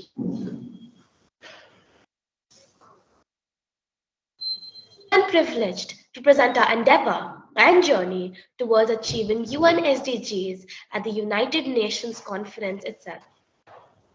We are also delighted to be presenting this demonstration in the presence of our esteemed chief guest, Ms. Shaista Khan. Ms. Shaista Khan is the Director of Education of the United Nations Association in Australia and also a communication professional. She is truly an eminent personality, and we are delighted to have her here as one of our viewers of our presentation. It is our collective and individual responsibility to tend to the world in which we all live. We at DPS believe that we are responsible for our environment, for it is something we have borrowed from the past and something that we are going to pass to the future. Through this presentation, we have tried to give you all insight into only a small part of the long journey we have initiated. And after tackling every hurdle with consistent tirelessness and hard work, we are proud to finally share with you our side of the story.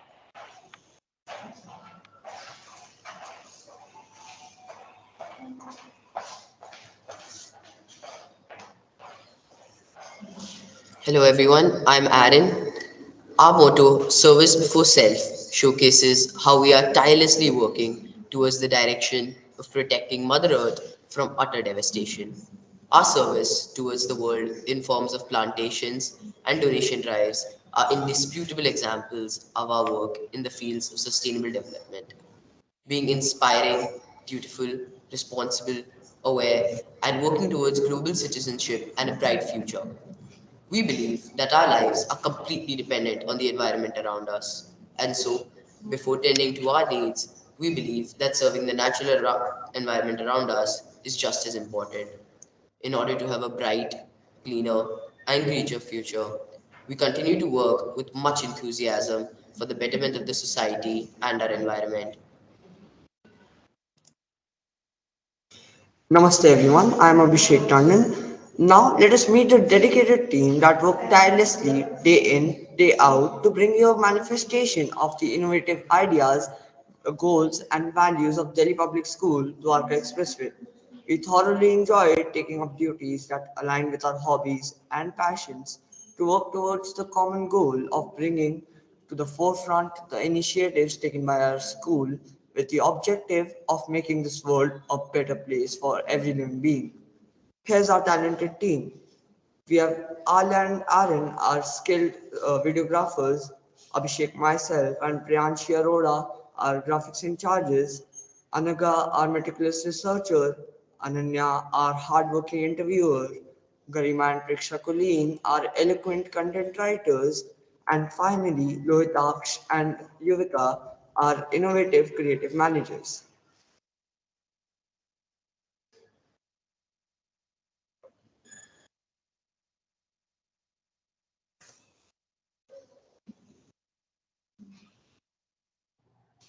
Namaste, I'm Garima, and I'm really honored to be here. Let me tell you a little about our mission as a school. When we talk about development, most of us picture tall buildings, racing cars, and fancy avenues. But the truth is, that kind of breakneck development often comes at the cost of nature. And in that race, many are left behind. Real development isn't unnaturally fast. It takes time, careful contemplation, and as a result, it is socially inclusive and its benefits are reaped while protecting the environment. That is what sustainable development is all about. At Delhi Public School, Dwarka Expressway, we strive hard each day to align our moves with the sustainable development goals laid out by the United Nations. Not only as an educational institution do we hold the responsibility to use our privilege for good, but as people who have borrowed the earth from the generations to come, it is our duty to protect its future. Through this momentous collaboration with the United Nations, we got the chance to connect on a global level. We are elated and beyond honored at this opportunity to sit and talk about things that really matter today, tomorrow, and the day after that. Now, sit tight as we acquaint you, our audience, with all the ways we at Delhi Public School, Dwarka Expressway, continue to contribute to making the world a better place. Namaste. I am Ananya Singh and I feel privileged to be a part of this community. Delhi Public School Dwarka Expressway has always been the trendsetter, setting great examples for others to follow. By the means of a plantation and donation drive, among other projects, we hope to inspire others to bring a better change. After the successive plantation drive, 20 more schools across India have followed our example. They are students steps towards making changes that help to make the world a better place. After all, the journey of 1,000 miles begins with a single step. We at DPS work tirelessly to bring a better change in the environment. The plantation drive was just one of the many steps we have taken to help Mother Earth recover faster. In our school, learning goes beyond the pages of a coursebook or the four walls of a classroom. Education for us means being aware of how our actions impact the world and spreading this awareness as much as we can. As torchbearers of the future, it is our duty to change our reality. We take active steps to bring a difference to the world. Problems require solutions, and at DPS, we aim at spending our time profoundly reflecting on how we can and should help devise different ways and measures to address these problems.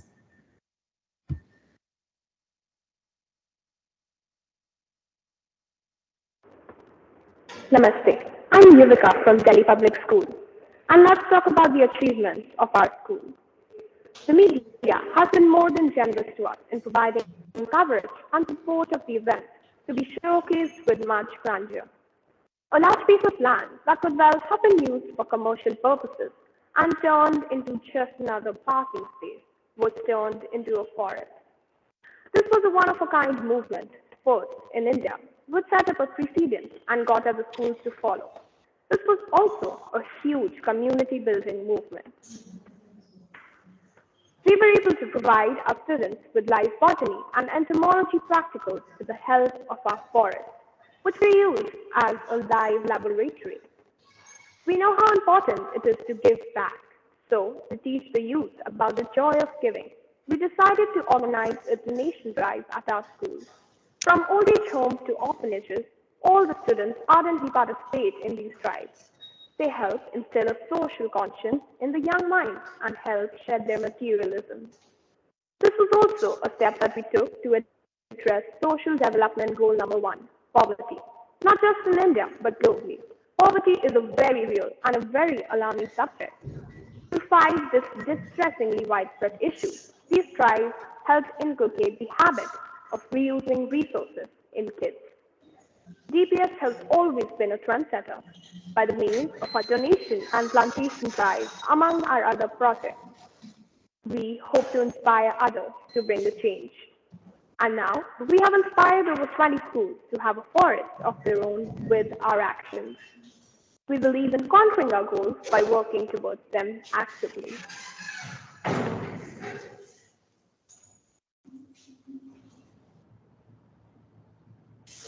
Namaste, I'm Lohitaksh and I'll be talking about the community action. In TPS, we believe that health and wellness of the students, the leaders of tomorrow, also matters a lot. Therefore, October in the school was celebrated as the Health and Wellness Month with a special focus on mental health, the most critical yet ignored part of wellness. Various workshops were organized which imparted the necessary knowledge to adolescent and pre-adolescent children and gave them sensitized towards each other.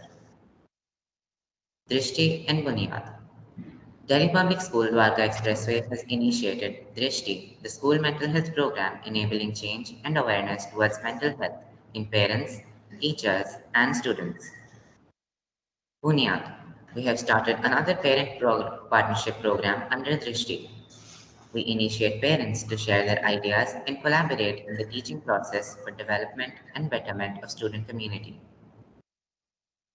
The rich and glorious multicultural heritage of India is adorned by a plethora of fascinating festivals, one of them being Diwali.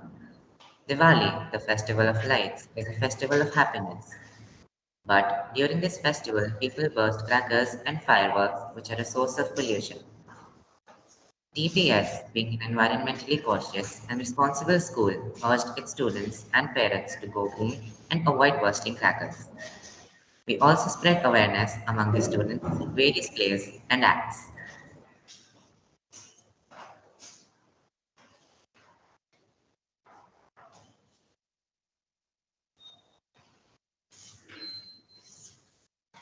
Greetings everybody, I'm Priyanshi and I'm a native Indian. It is often said that the best thing is just the work done by an individual or an organization is to hear what other people have to say. After carefully observing the lesson and taking time, we also take it day by day, your work has significantly no changes and gets the action.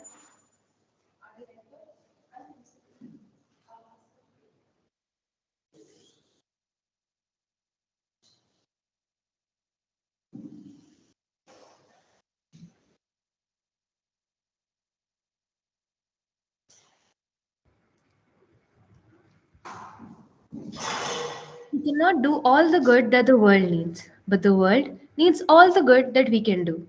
Namaste, I'm Anagha. DPS Dwarka Expressway constantly works towards the betterment of our surroundings. Our school took a huge initiative to convert a barren piece of land into a forest. We also arranged donation drives where students were asked to bring whatever they could to help the underprivileged. We, as students, feel elated to be a part of this. Let us now watch a small video which will sum up our groundbreaking journey in short.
Share किया है आपने दिखा दीजिए ऊपर वो आ रहा है कोई सेटिंग आ रही है ऊपर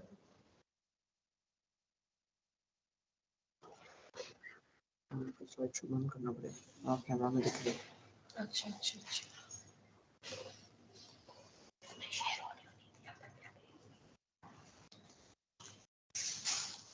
Each of us has a unique role to play.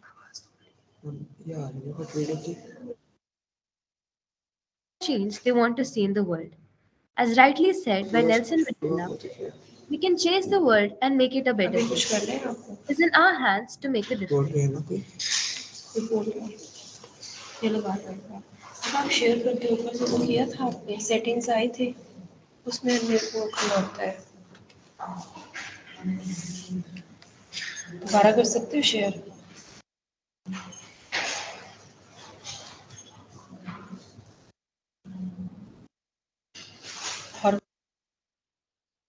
Namaste everyone, my name is Alia and I will be introducing you to our Health and Wellness Month initiative that complies with Sustainable Development Goal number 3, which is good health and well-being. We at Delhi Public School, Dwarka Expressway, recently observed our first Mental Health Week to shed light on the seldom discussed subject of mental wellness. We began with an open conversation on menstrual health and hygiene, facilitated by student ambassadors and the counselors. This was followed by a training on the same administered by qualified professionals. We also conducted a social and emotional learning fair to engage students in hands-on learning on concepts like empathy, self-control, gratitude, and honesty. Young kids are fascinated by colors and graphics and often learn better through immersive activities. Therefore, we held a poster making activity on the topic Mental Health Matters for the junior grades. Finally, we organized Candid Conversations, a panel discussion on mental health, which brought all the teachers and students to an equal platform where they could safely have honest talks about their experiences and ask questions. This was just the first of many mental health weeks we have planned for the future, with even more beneficial events. Thank you.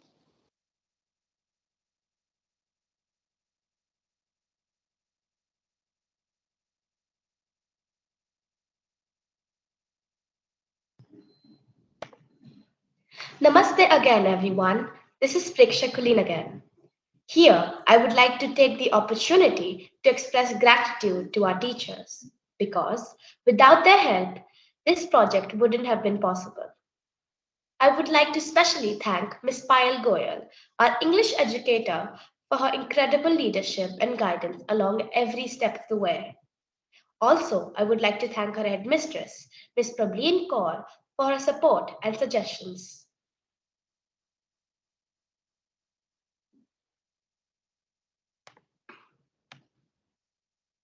That was our story about how we took the plunge to bring a better change. At the end of this presentation, I would like to take this opportunity to appreciate your keen interest in our presentation, which has taken my team and I hours to prepare for. We remain grateful for your rapt and unwavering attention throughout this presentation. We hope that you enjoyed our demonstration. And now I'd like to open the floor for questions.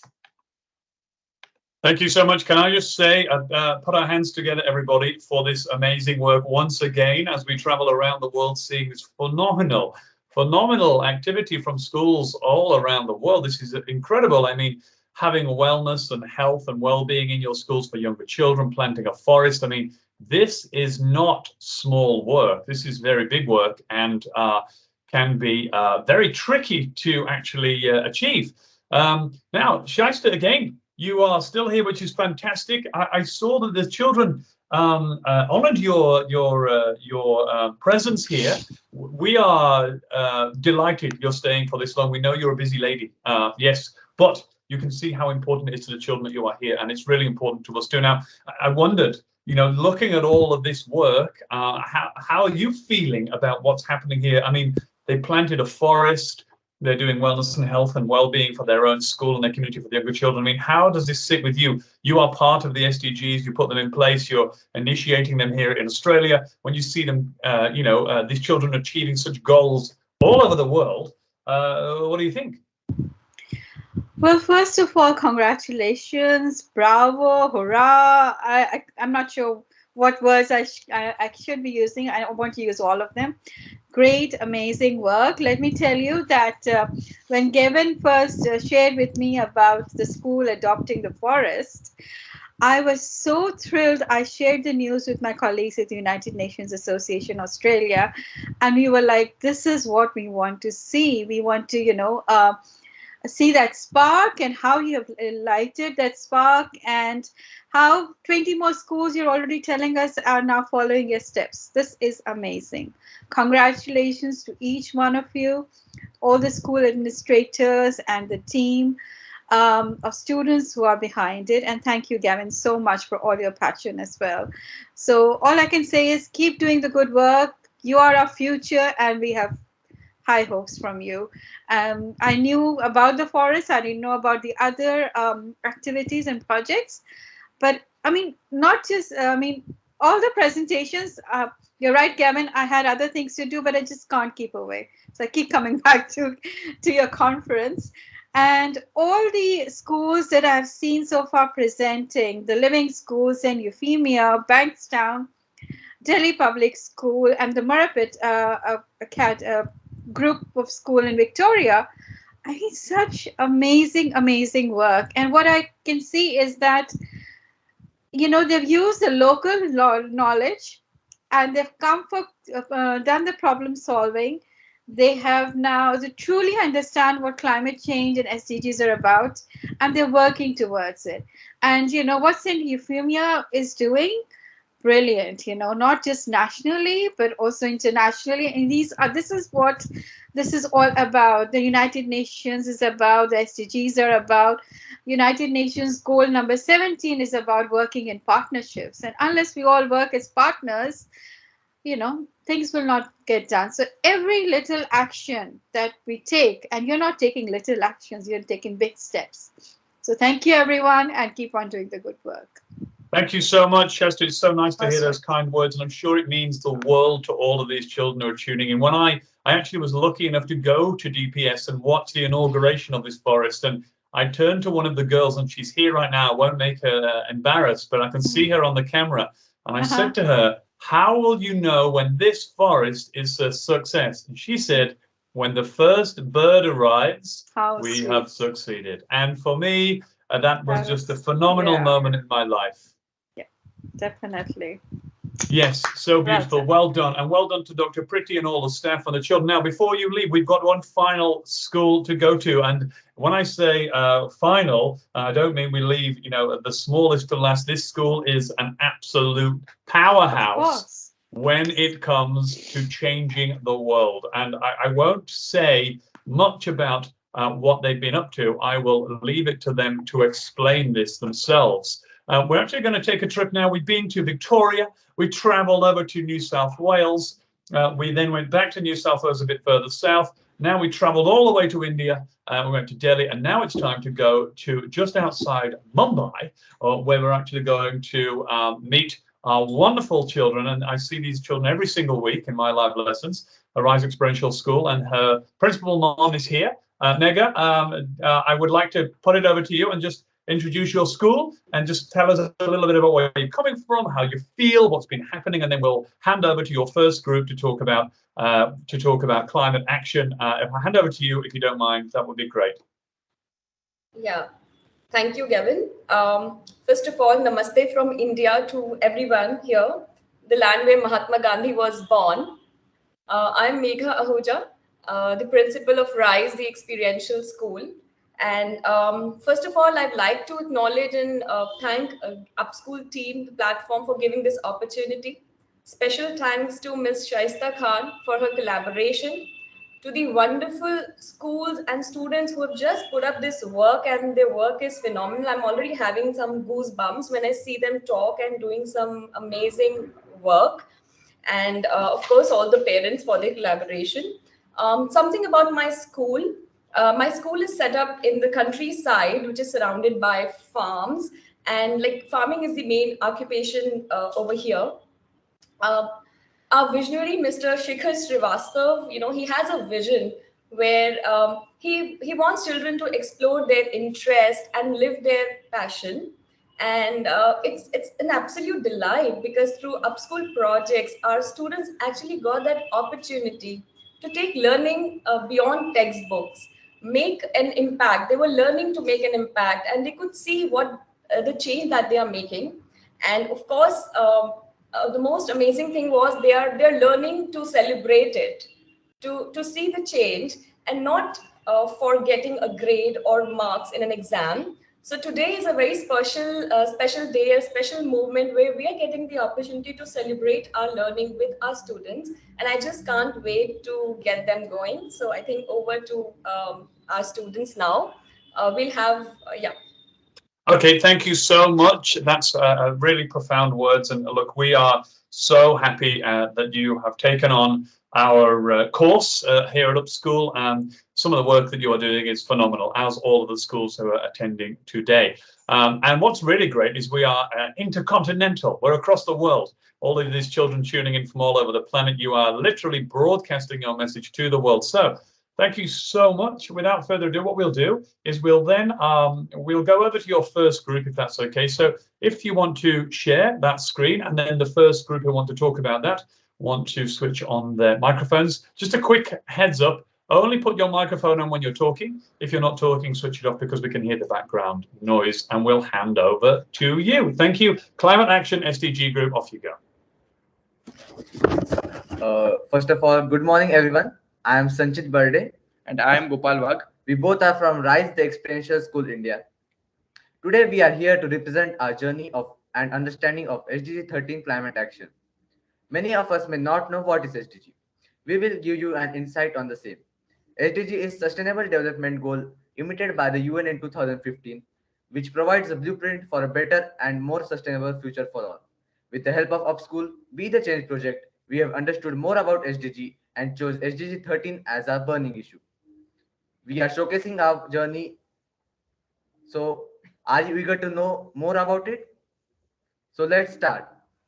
Thank you, Sanchit. Well, it was indeed a memorable journey for all of us. This was not possible without our entire team. Let me introduce them to you. Our team was divided into groups, and as you can see, this is our team. Doing a project, learning something new, makes lots of memories. It has fun, enthusiasm, and a feeling of motivation after achieving it. So, here is our journey of SDG 13 climate action. To understand world issues, we were introduced to SDG, Sustainable Development Goals. It was a new concept for all of us. However, Upschool, Be the Change project helped us to have a better image on all the 17 SDGs. After learning about SDG, we came to we came to know 17 SDG goals, the UN initiative towards SDG, and their vision of 2030. We understood the meaning of all 17 SDGs, the need of SDG for today's world and future, and the UN vision of 2030. In the end, we all teammates promised to save the earth and decided to do awareness camp and plantation drive. Well, there are 17 SDGs. It was great to learn about all of them. However, our team chose SDG 13 climate action as our burning issue because we believe that planting trees and saving our nature will be the greatest contribution we as students can do towards our earth and our future. We were clear about choosing the SDGs. However, SDG 13 climate action is a vast topic, and we needed to have more clarity on what exactly we should focus on. And after lots of discussion with the peers, we came up with this central idea and lines of inquiry. Humans contribute to the existence of global warming, which gives impact on the earth. How global warming exists and its impact on earth's environment. How we can minimize the existence of global warming. Things were going as we planned. It was smooth and we all were happy. As you saw earlier, our team was big, and the more we were, we channelized and distributed ourselves as we believed unity is strength, and SWOT analysis is something which came in all our mind. This analysis helped us to understand each other, focusing on our strengths and making it into a big opportunity. Yes, we had various challenges like resources. However, our team leaders and heads were always there to hold our backs and motivate us towards our goals. Yes, indeed. Aditya was really a support to all of us. As Gopal mentioned about our journey, even after planning and things being very smooth, there were many questions, queries, doubts coming in all our minds. Like, do people know about SDG? Does our effort make any change in the environment? Thinking of all this made us a little upset. However, thanks to all our mentors who were like a stepping stone and lifted all of us towards our action. Yes, we had challenges to make a people understand about SDG, to locate a place for our vision, and the major challenge was our own identity of who we are. And this is still a memorable thing. We had an opportunity to name ourselves, make a logo of us, and in the end, we created our own identity as nature's saviors, and that's our logo. Our mentors were happy and our team was again lifted up.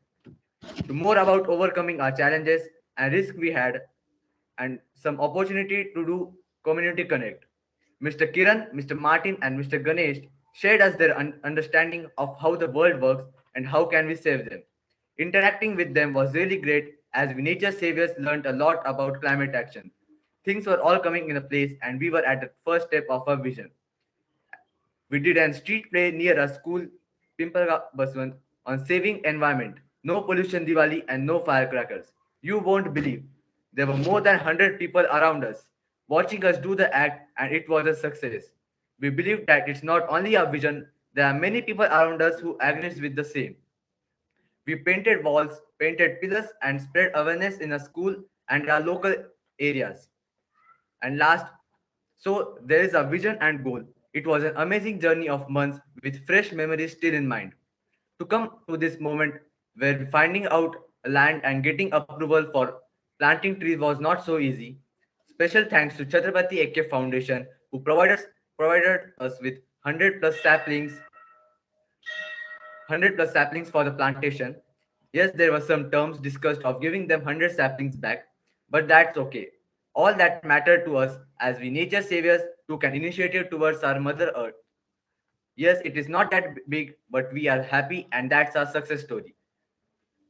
We are the future. We should do something for our future. We, nature saviors, took our first step. What are you all waiting for? Let's save our earth. Let's take some actions. Now, we will hand over to our Zero Hunger team. Thank you.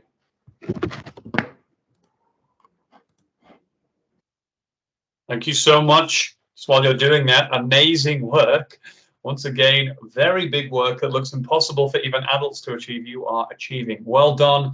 Amazing stuff that you're doing over there in Mumbai. Let's hand over to the next team from Rise Experiential School, which is going to be our Zero Hunger group.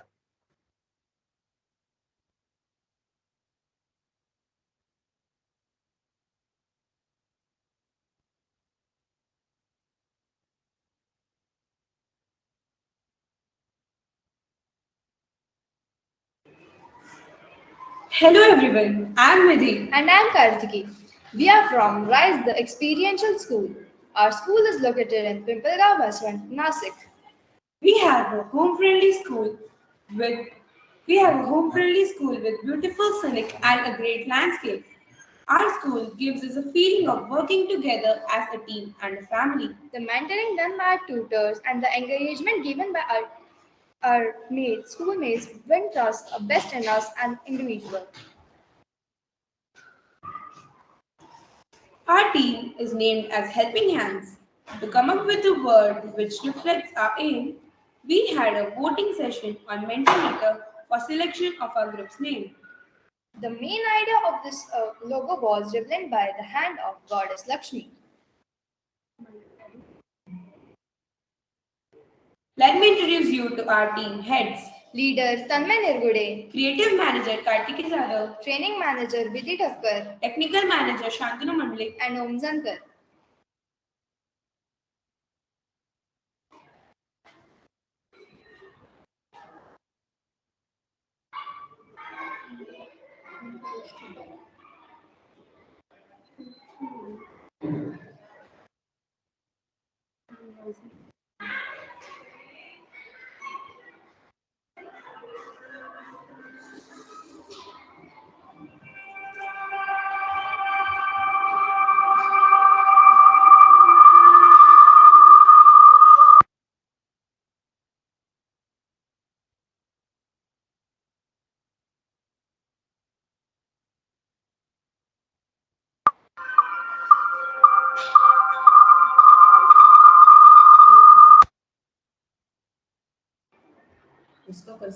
फिर इसका आवाज ही नहीं सुनाई।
हाँ मैं वही करूँगा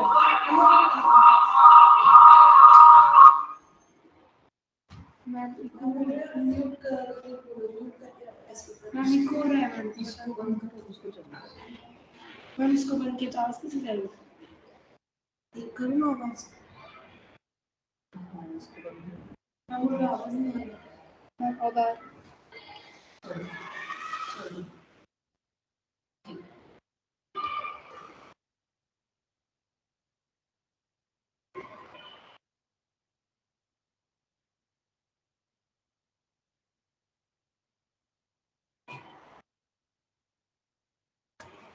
इसको कट करके फिर लगे chicken legs continue next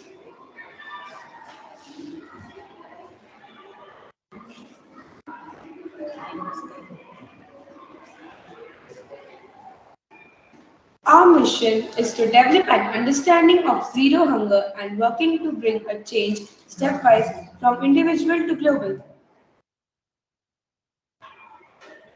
The world is facing several concerns in regard to hunger, where statistics shows that approximately 40% of food produced in the world is wasted.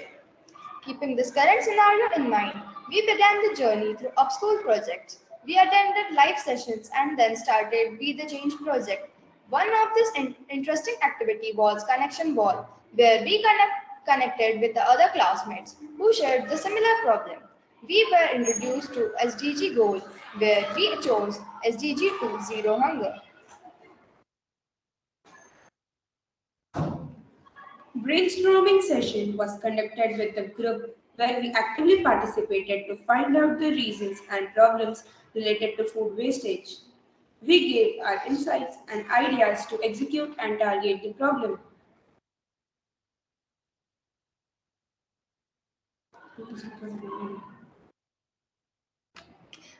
The next step was to identify the way to reach underprivileged people. We approached an NGO, Chhatrapati Art who gave us detailing and ideas on how to work and how to take steps further.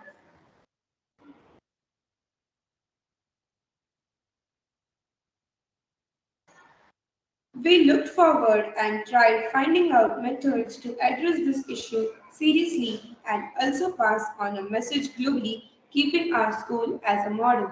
We collaboratively choose and to inquire into irresponsible food waste, global burning issues. We began tracking the daily count of food that was wasted in cafeteria. We felt our attitude toward food can help us reduce hunger. After watching this, we started with canteen drive. Charity begins at home is an old proverb that implies we must first look after those who are closest to us and then go out and help others. Since we saw so many students just throwing the food in the bin, which resulted in rise in the waste count.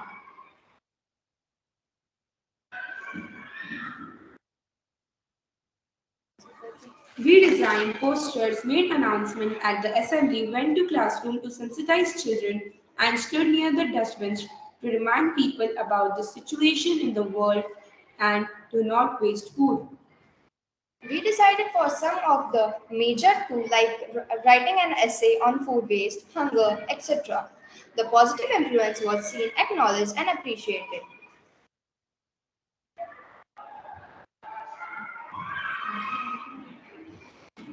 This is the one of samples where we asked a child to write an essay as a disciplinary action for a food for wasting food, and this is the first she interpreted it in her way.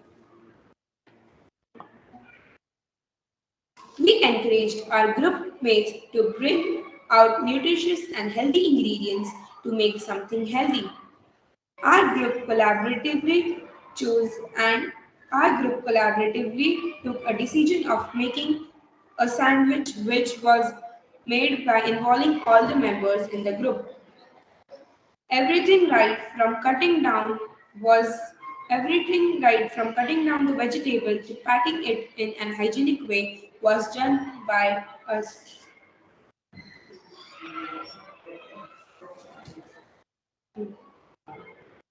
It is extremely important for everyone to know that how much Mother Nature is very kind to us and provides us many resources.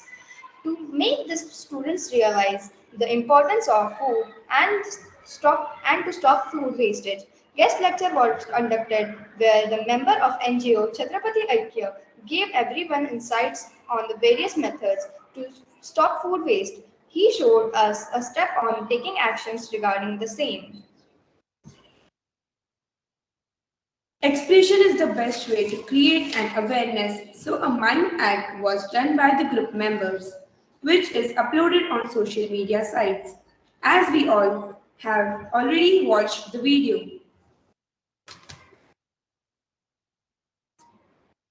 In this way, our group executed done during the initial stage, which involved canteen drive, food donation, guest lecture, and mime. Future plans. Once a week, food donation will be done for the cleaning staff, which will be executed by the whole school. Nutritious meal box to be provided to the students visiting from local school.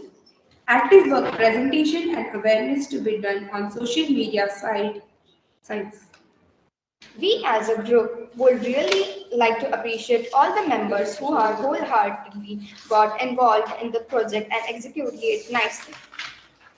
We would like to thank all the mentor teachers, principal ma'am, and the management for giving us their guidance and helping us execute our project in a better way.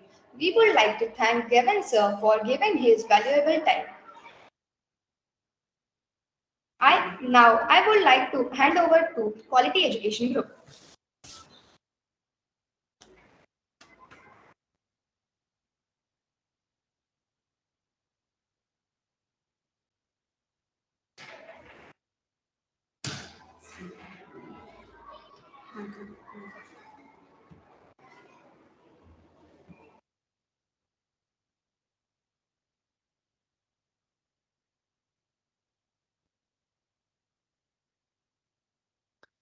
Okay, does the Quality Education Group want to share their slides quickly?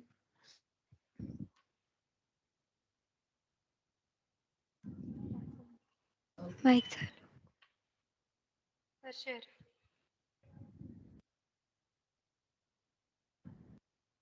Amazing work, by the way. The food drive is phenomenal. The way that you're creating that amazing community drive to donate food to hungry people in the community, just unbelievable work, considering children feeding adults, which is something we don't often see in this world. So great work to you guys. Now, do you want to present your slideshow? Who's in charge of presenting the slideshow for the final presentation?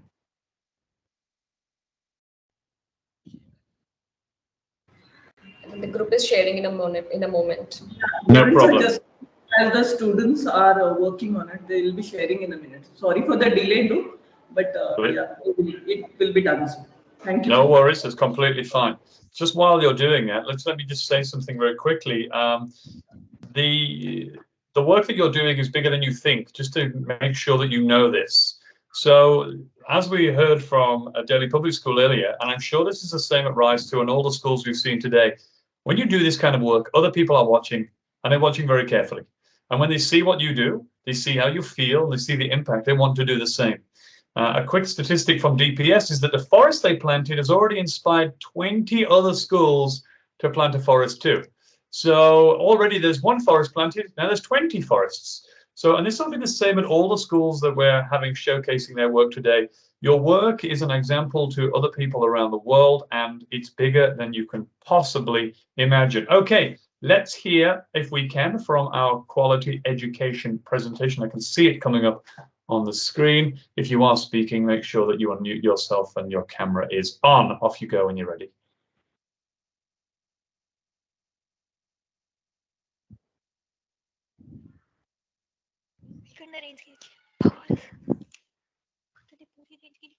We look like we're jammed on a blurred picture of me, unfortunately, everybody. I'm sorry about this. It's I don't know what's happening on your end. I'm sure they'll fix it in a minute. I think they're working on it. Yeah, no problem. How are you feeling, Dr. Principal Nam, after you are, seeing your students doing such phenomenal work, are you feeling proud? Of course, there is indeed a sense of accomplishment, and I'm so excited and happy because I've always dreamt of this kind of learning, and today is like a dream come true for all of us, not only for our school, but I see other schools presenting as well. I mean, this is phenomenal. Exactly right. Yes. Now I think we're here. Yes, we are. We're here with the presentation. So we'll hand it over to the SDG number 4 Quality Education Group. This will be our final presentation of the day. We'll finish off our conference with a wonderful video and maybe some closing words from our guest of honor, Shasta Khan, and then we will move on from there. So without further ado, let's do this. Hopefully it works this time. Yes, here we go.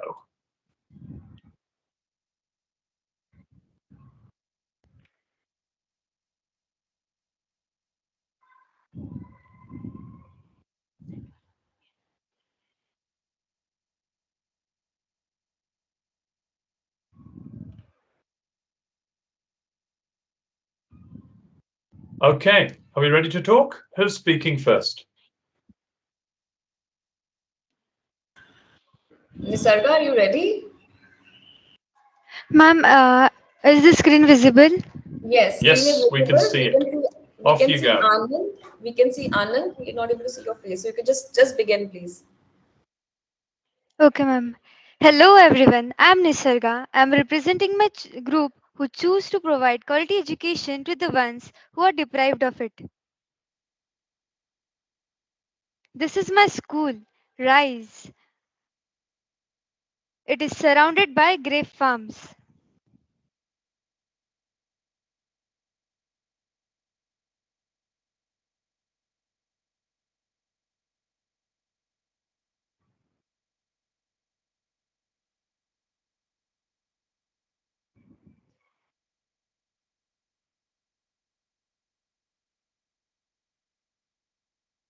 Our school's vision is to provide stimulating environment to us and encourage holistic learning and make us a responsible citizen.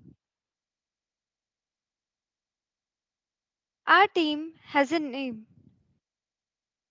Inquisitive Minds. It is filled of all curious minds starting from grade 6 to grade 9 who love to help underprivileged children.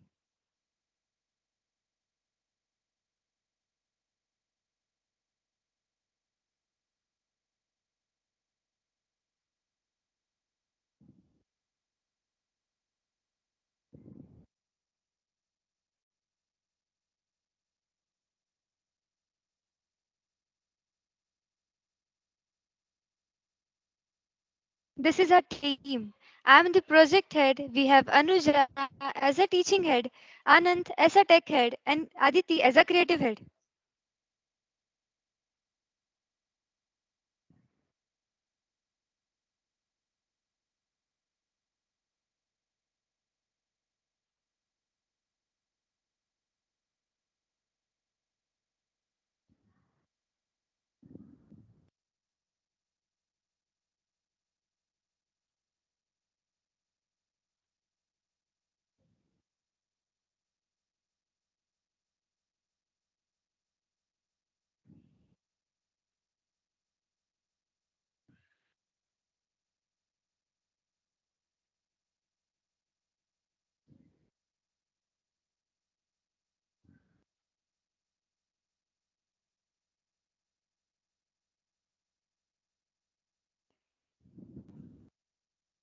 Guys, I just want to let you know that I can't hear. If someone's talking now, I actually can't hear you. So if you are talking, please unmute yourself. I can't seem to hear anyone's voice at the moment. Could be a bad internet connection.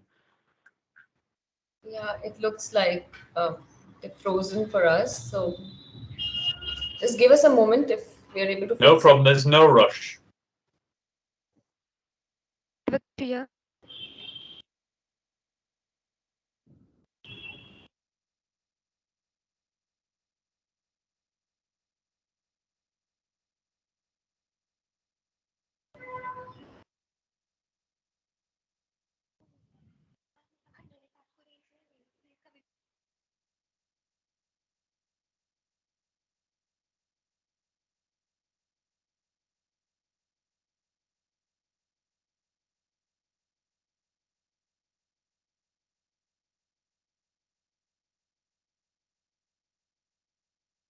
Okay, now, well, just while we're waiting for Rise Experiential School to get their internet back up and running, this often happens around the world. It's not just this school, it happens to lots of us, including myself. I'd just like to say what a big thanks to everyone who's here today. It's really meaningful that you've come to this conference. We attempted to do this quite a long time ago to pull together the schools around the world that are doing some of the biggest work possible, and it has come together, which is really, really nice. And we are extremely proud of all of these schools coming here. If you are watching this, then hopefully you'll be inspired to take on some of these things yourself. If you have not yet enrolled in an Upschool course, I suggest you head to the website upschool.co and see if there is a course that suits you or your school. As you can see, wonderful work takes place when we take on big projects just like this. It looks like we're back now with our Upschool SDG number 4 group. Hopefully, the sound is working, the microphones are active, and we can hear the wonderful voices of the students. Yeah, hi. Nisarga, can you please begin now? Yeah. Yes, ma'am.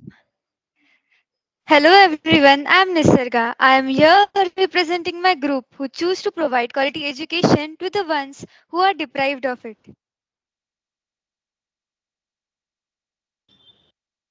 This is my school, Rise.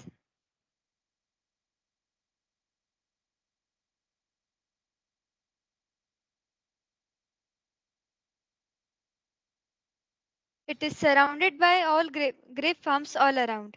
Our school vision is to provide stimulating environment and encourage disciplined learning and make us responsible citizens.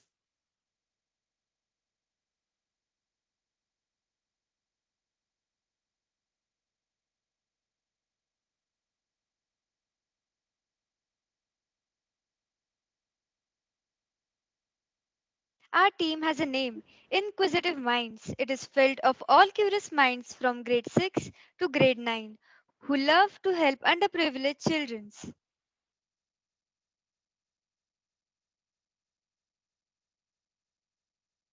This is our team.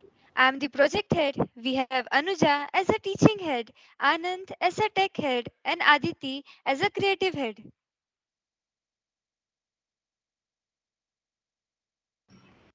This is our teaching team who is responsible for resource creation.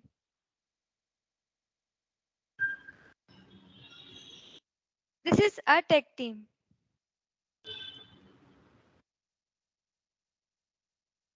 Meet our creative team. Our school's mission is to connect with local school students and provide quality education to them. Now I'll hand over to Aditi to carry forward. Hello everyone, I am Aditi. Now I will continue with the presentation. Our goal is to ensure that all girls and boys should get basic primary education by providing all the teaching aids and resources. Our biggest achievement is that we connected with local schools and underprivileged children and taught them few concepts using modern teaching resources.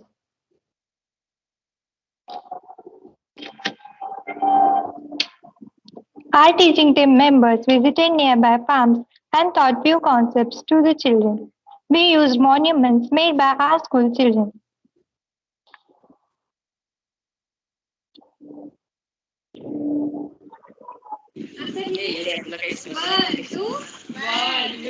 Buckle my shoe.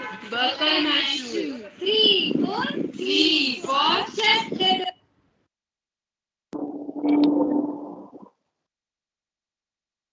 Aditi, you can speak about this. This was a proud moment for our group to see active participation from those tiny tots.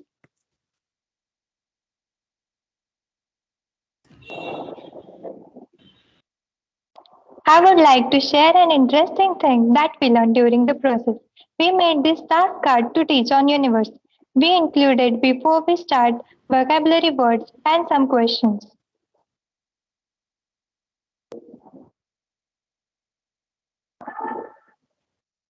Let me thank Gavin sir for mentoring us, for making this amazing task cards.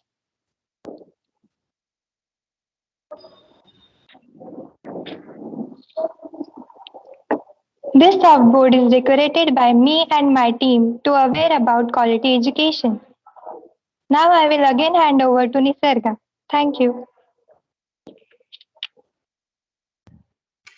Other things happened in a community. Awareness program was conducted in a community and school. We also conducted a donation drive in a community and school.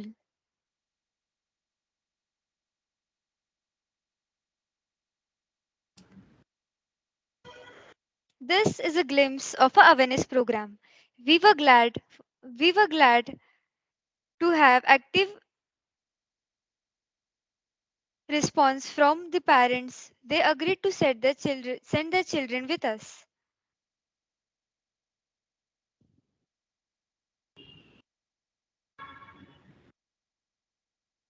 To provide a quality education, it is very important to provide necessary amenities. So, we donated water bottles and lunch boxes to our nearby school students.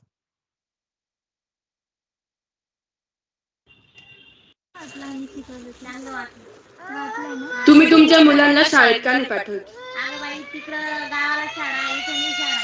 हो का? I'll just translate it as it's in our native language. When we asked the lady why is she not sending her children to school, she answered that the school are too far away from their place, so she is thankful for us that we are teaching them. Hello, I'm Nisarga Yadav here from grade. I'd like to share my experience with you all. I was always willing Go and ahead, the ones Nisarga. who are in need. This is a this is a huge opportunity for me to do so. It it gains a next level satisfaction level in our hearts.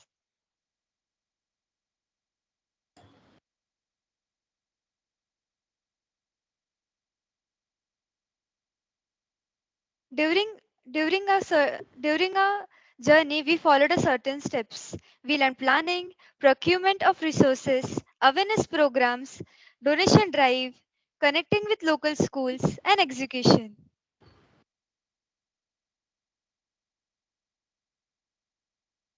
It is always said that together we can reach miles. With this experience, we have gained a feeling of gratitude. We are thankful towards Gavin sir for valuable guidance and Upschool for providing this platform. Our heartfelt gratitude to our director sir, Mr. Srivastav, our principal madam, Mrs. Megha Ahuja, our mentors, Pooja ma'am, Dipti ma'am, Siddharth sir, and entire Rice family.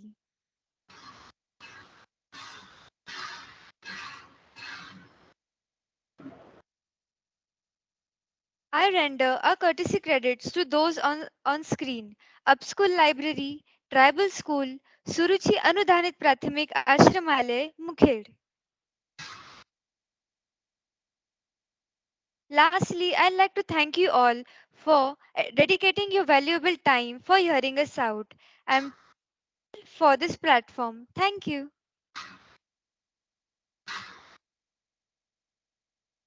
Can I just say what phenomenal work you are doing? And we've seen such amazing work around the world today, from Australia all the way over to India, Mumbai and Delhi, and Victoria and New South Wales.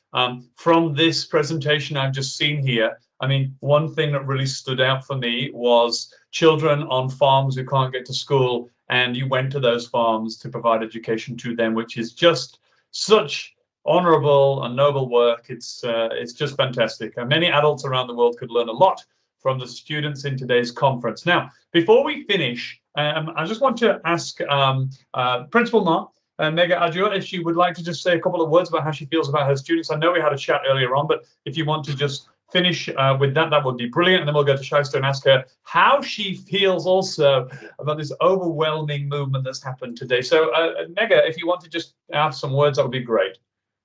Yes, I'm really amazed. I'm excited. And I'm very happy that we are learning for, it's a meaningful learning. We are learning for a purpose and we are making an impact. And it's like, learning which is going beyond textbooks. We are collaborating, so it's a moment of proud for all of us, and yes, it's really exciting. I look Thank forward you. to future, what goes in future, what these children come out with, and as a bigger impact. So I think it's just a beginning for us. Yes, and with children like that and leaders like you in our community, anything is possible. That's just a fact. I'll hand over now to Shaista Khan for her final words, and then we're going to finish today's conference, which has been a great success, and I'm really grateful for you all to be here. The DPS school have a video they're going to share at the very end of this conference. And then we're going to close business. We're going to finish with that, and I'll just say goodbye at the very end. But I'll hand over to Shaista now. Shaista, firstly, thank you for being here. Honestly, it means so much to me personally and all of these children. I can see Dr. Pretty's nodding her head, and the children were smiling earlier on and honoring you. To have someone dedicate all of this time to us, especially when you're so busy, to listen to all of these children's words, and lots of our children who came today, they're so proud that you are here, that they want to show you the wonderful work that they've been doing. So I'm really pleased and grateful to you for being here. What are your overall thoughts, I guess, finishing off what you saw at Rise Experiential School and all of these schools around the world? Sure. Thank you, Gavin. I would say that I'm very proud of them. And it's really been an honor to attend today's global conference. Very enriching, full of ideas, full of passion, and full of hope. I mean, that is just inspiring. And great work, Rise Experiential School, just like the other schools. You've done some brilliant projects: climate change, zero hunger, the hunger drive, and quality education, reaching out to those who cannot really get access to education. I mean, this is what we're talking about. This is the real world. This is the change we want to see, and you're already making it happen. So thank you so much, Rise School and the whole team. Overall, I would say that today's conference was, I had actually just allotted an hour. I thought, oh, maybe that's the most I can stay, and then I'll just get into other things. But I just couldn't tear myself away from this, because I was just waiting to say, okay, what's more and what's more. And I'm glad I stayed for the whole time. I would say it was a great showcase of the learning journeys taken by the students around the globe, and all of them working for the same mission of achieving the United Nations Sustainable Development Goals in their local settings. And the presentations by the Living School, the Morabit Group School, yeah, a small group of students there, but wow, the work you've been doing is amazing. So congratulations there. St. Euphemia College, Bankstown, you've just blown my mind away. I mean, this is amazing. Hats off to you, Matthew, and the whole team. Delhi Public School, adopting a forest. My God, I mean, we are so callous as human beings. We like to have these beautiful plants in a home, and we often neglect that even. But, the students have taken up that responsibility, which is amazing, really. Delhi Public School, Rise Experiential School, all of you deserve a big, big, big salute. And what I would say is I'm definitely going to share all these presentations and my learnings today, my experience today with my team at the United Nations Association. And on behalf of the association in New South Wales, I would really like to thank Upschool, and especially Gavin, who reached out to me a few months earlier. It's not even been that long that we know each other.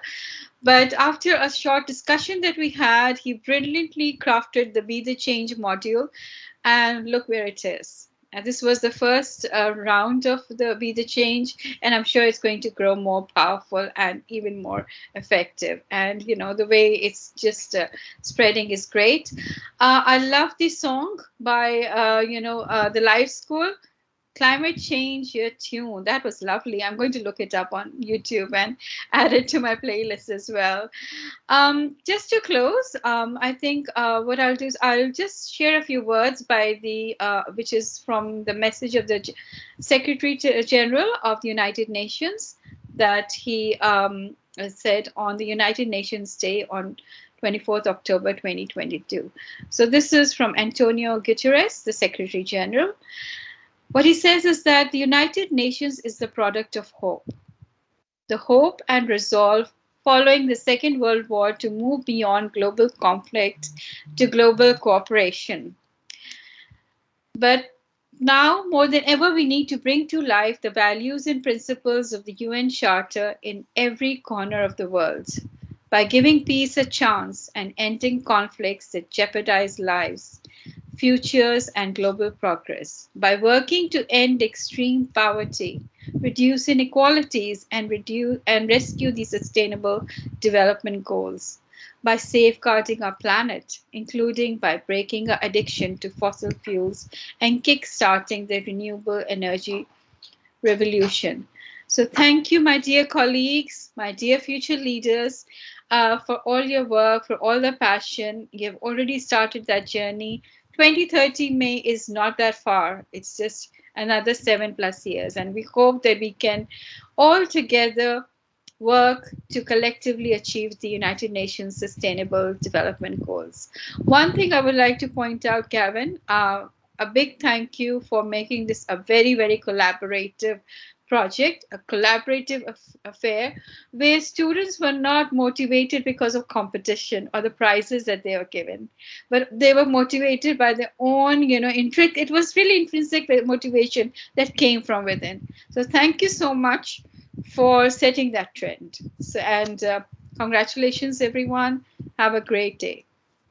Thank you so much, Shaista, and thank you for saying thank you to me. But I will take that opportunity to say that I am just one person in this meeting. Behind me, there is a whole team of Upschool. We have offices in India, Nepal, Bangladesh.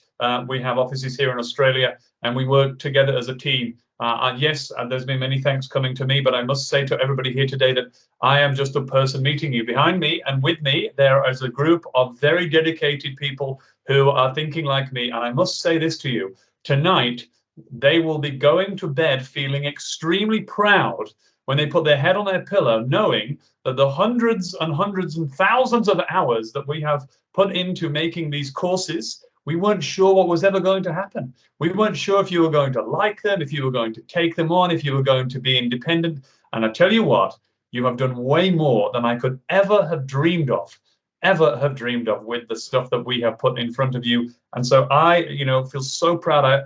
I cry very easily. I feel like crying today because the work that you have done has been absolutely astronomical. I'm so proud of everybody here today. I'm thankful for all of the principals, the Shaista, the United Nations in New South Wales, and I'm thankful to the team at Upschool. And I'm more thankful than ever to all the children who put all the hard work in, the hundreds of hours and motivation. Look at the work you've done. Look at the things you've done. Look at the world that you have changed. So we'll finish today's conference.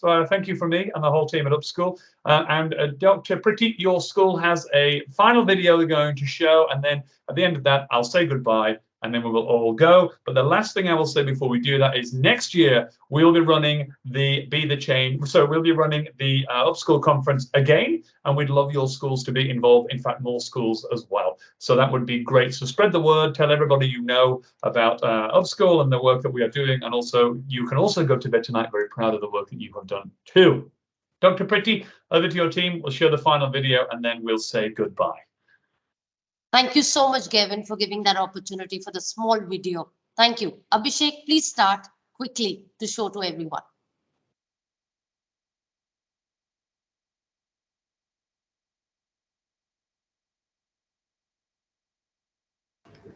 We would like to share a small video again as there was a network glitch, and this video will sum up our groundbreaking journey in short.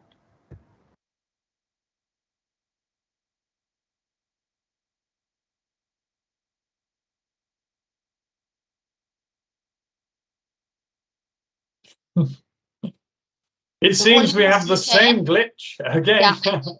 Please share the volume. Yeah. If the speaker just unmutes himself, it will play the volume. Speaker can unmute.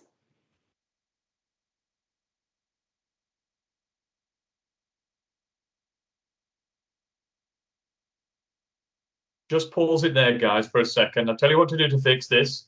Just go to your microphone, unmute yourself, press play, and it will play the sound. Anil, could you kindly do it?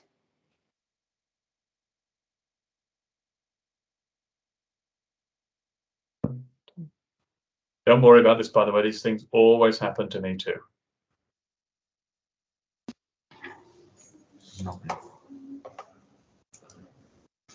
There we go. Should work now. Forests are our lifeline, a cleaner, greener, and sustainable ecosystem. It makes me feel proud to announce that our children have established a forest in the school campus, bringing 1,000 saplings and making sure that the school establishes this forest with 250 trees was one of the goals that the school had already planned. We are looking forward for a lot of such lifelong learning programs and projects.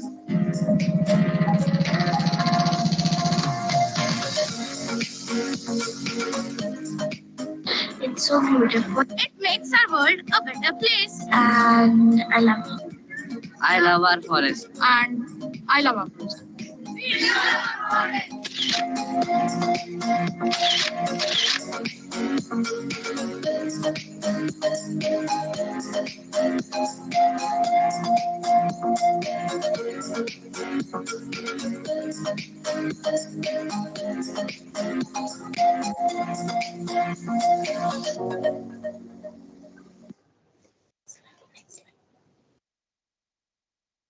Thank you so much. It was wonderful to see that final video from you, DPS, and all the children there in the community. Look, I'll finish by saying this. Thank you so much. Gandhi said, you will never find true happiness until you help somebody that cannot repay you. And I think that everybody here today has done just that. So you should be feeling very proud and hopefully very happy about the work that you are doing. Okay, everybody, I will bid you farewell. I will say thank you to you. As usual, if you need anything, you know exactly where we are. We are very proud of all the children, teachers, principals, Shaista Khan, and all the team at Upschool who worked so hard to make this happen. And go forth and do more work just like this. And hopefully, I will see you all soon at some point in person, hopefully. All right, have a wonderful day, everybody. Thank you for coming. It's been one of the best days of my life, I must say. I hope it has been one of yours too. Okay, goodbye, everybody. Take care and see you later.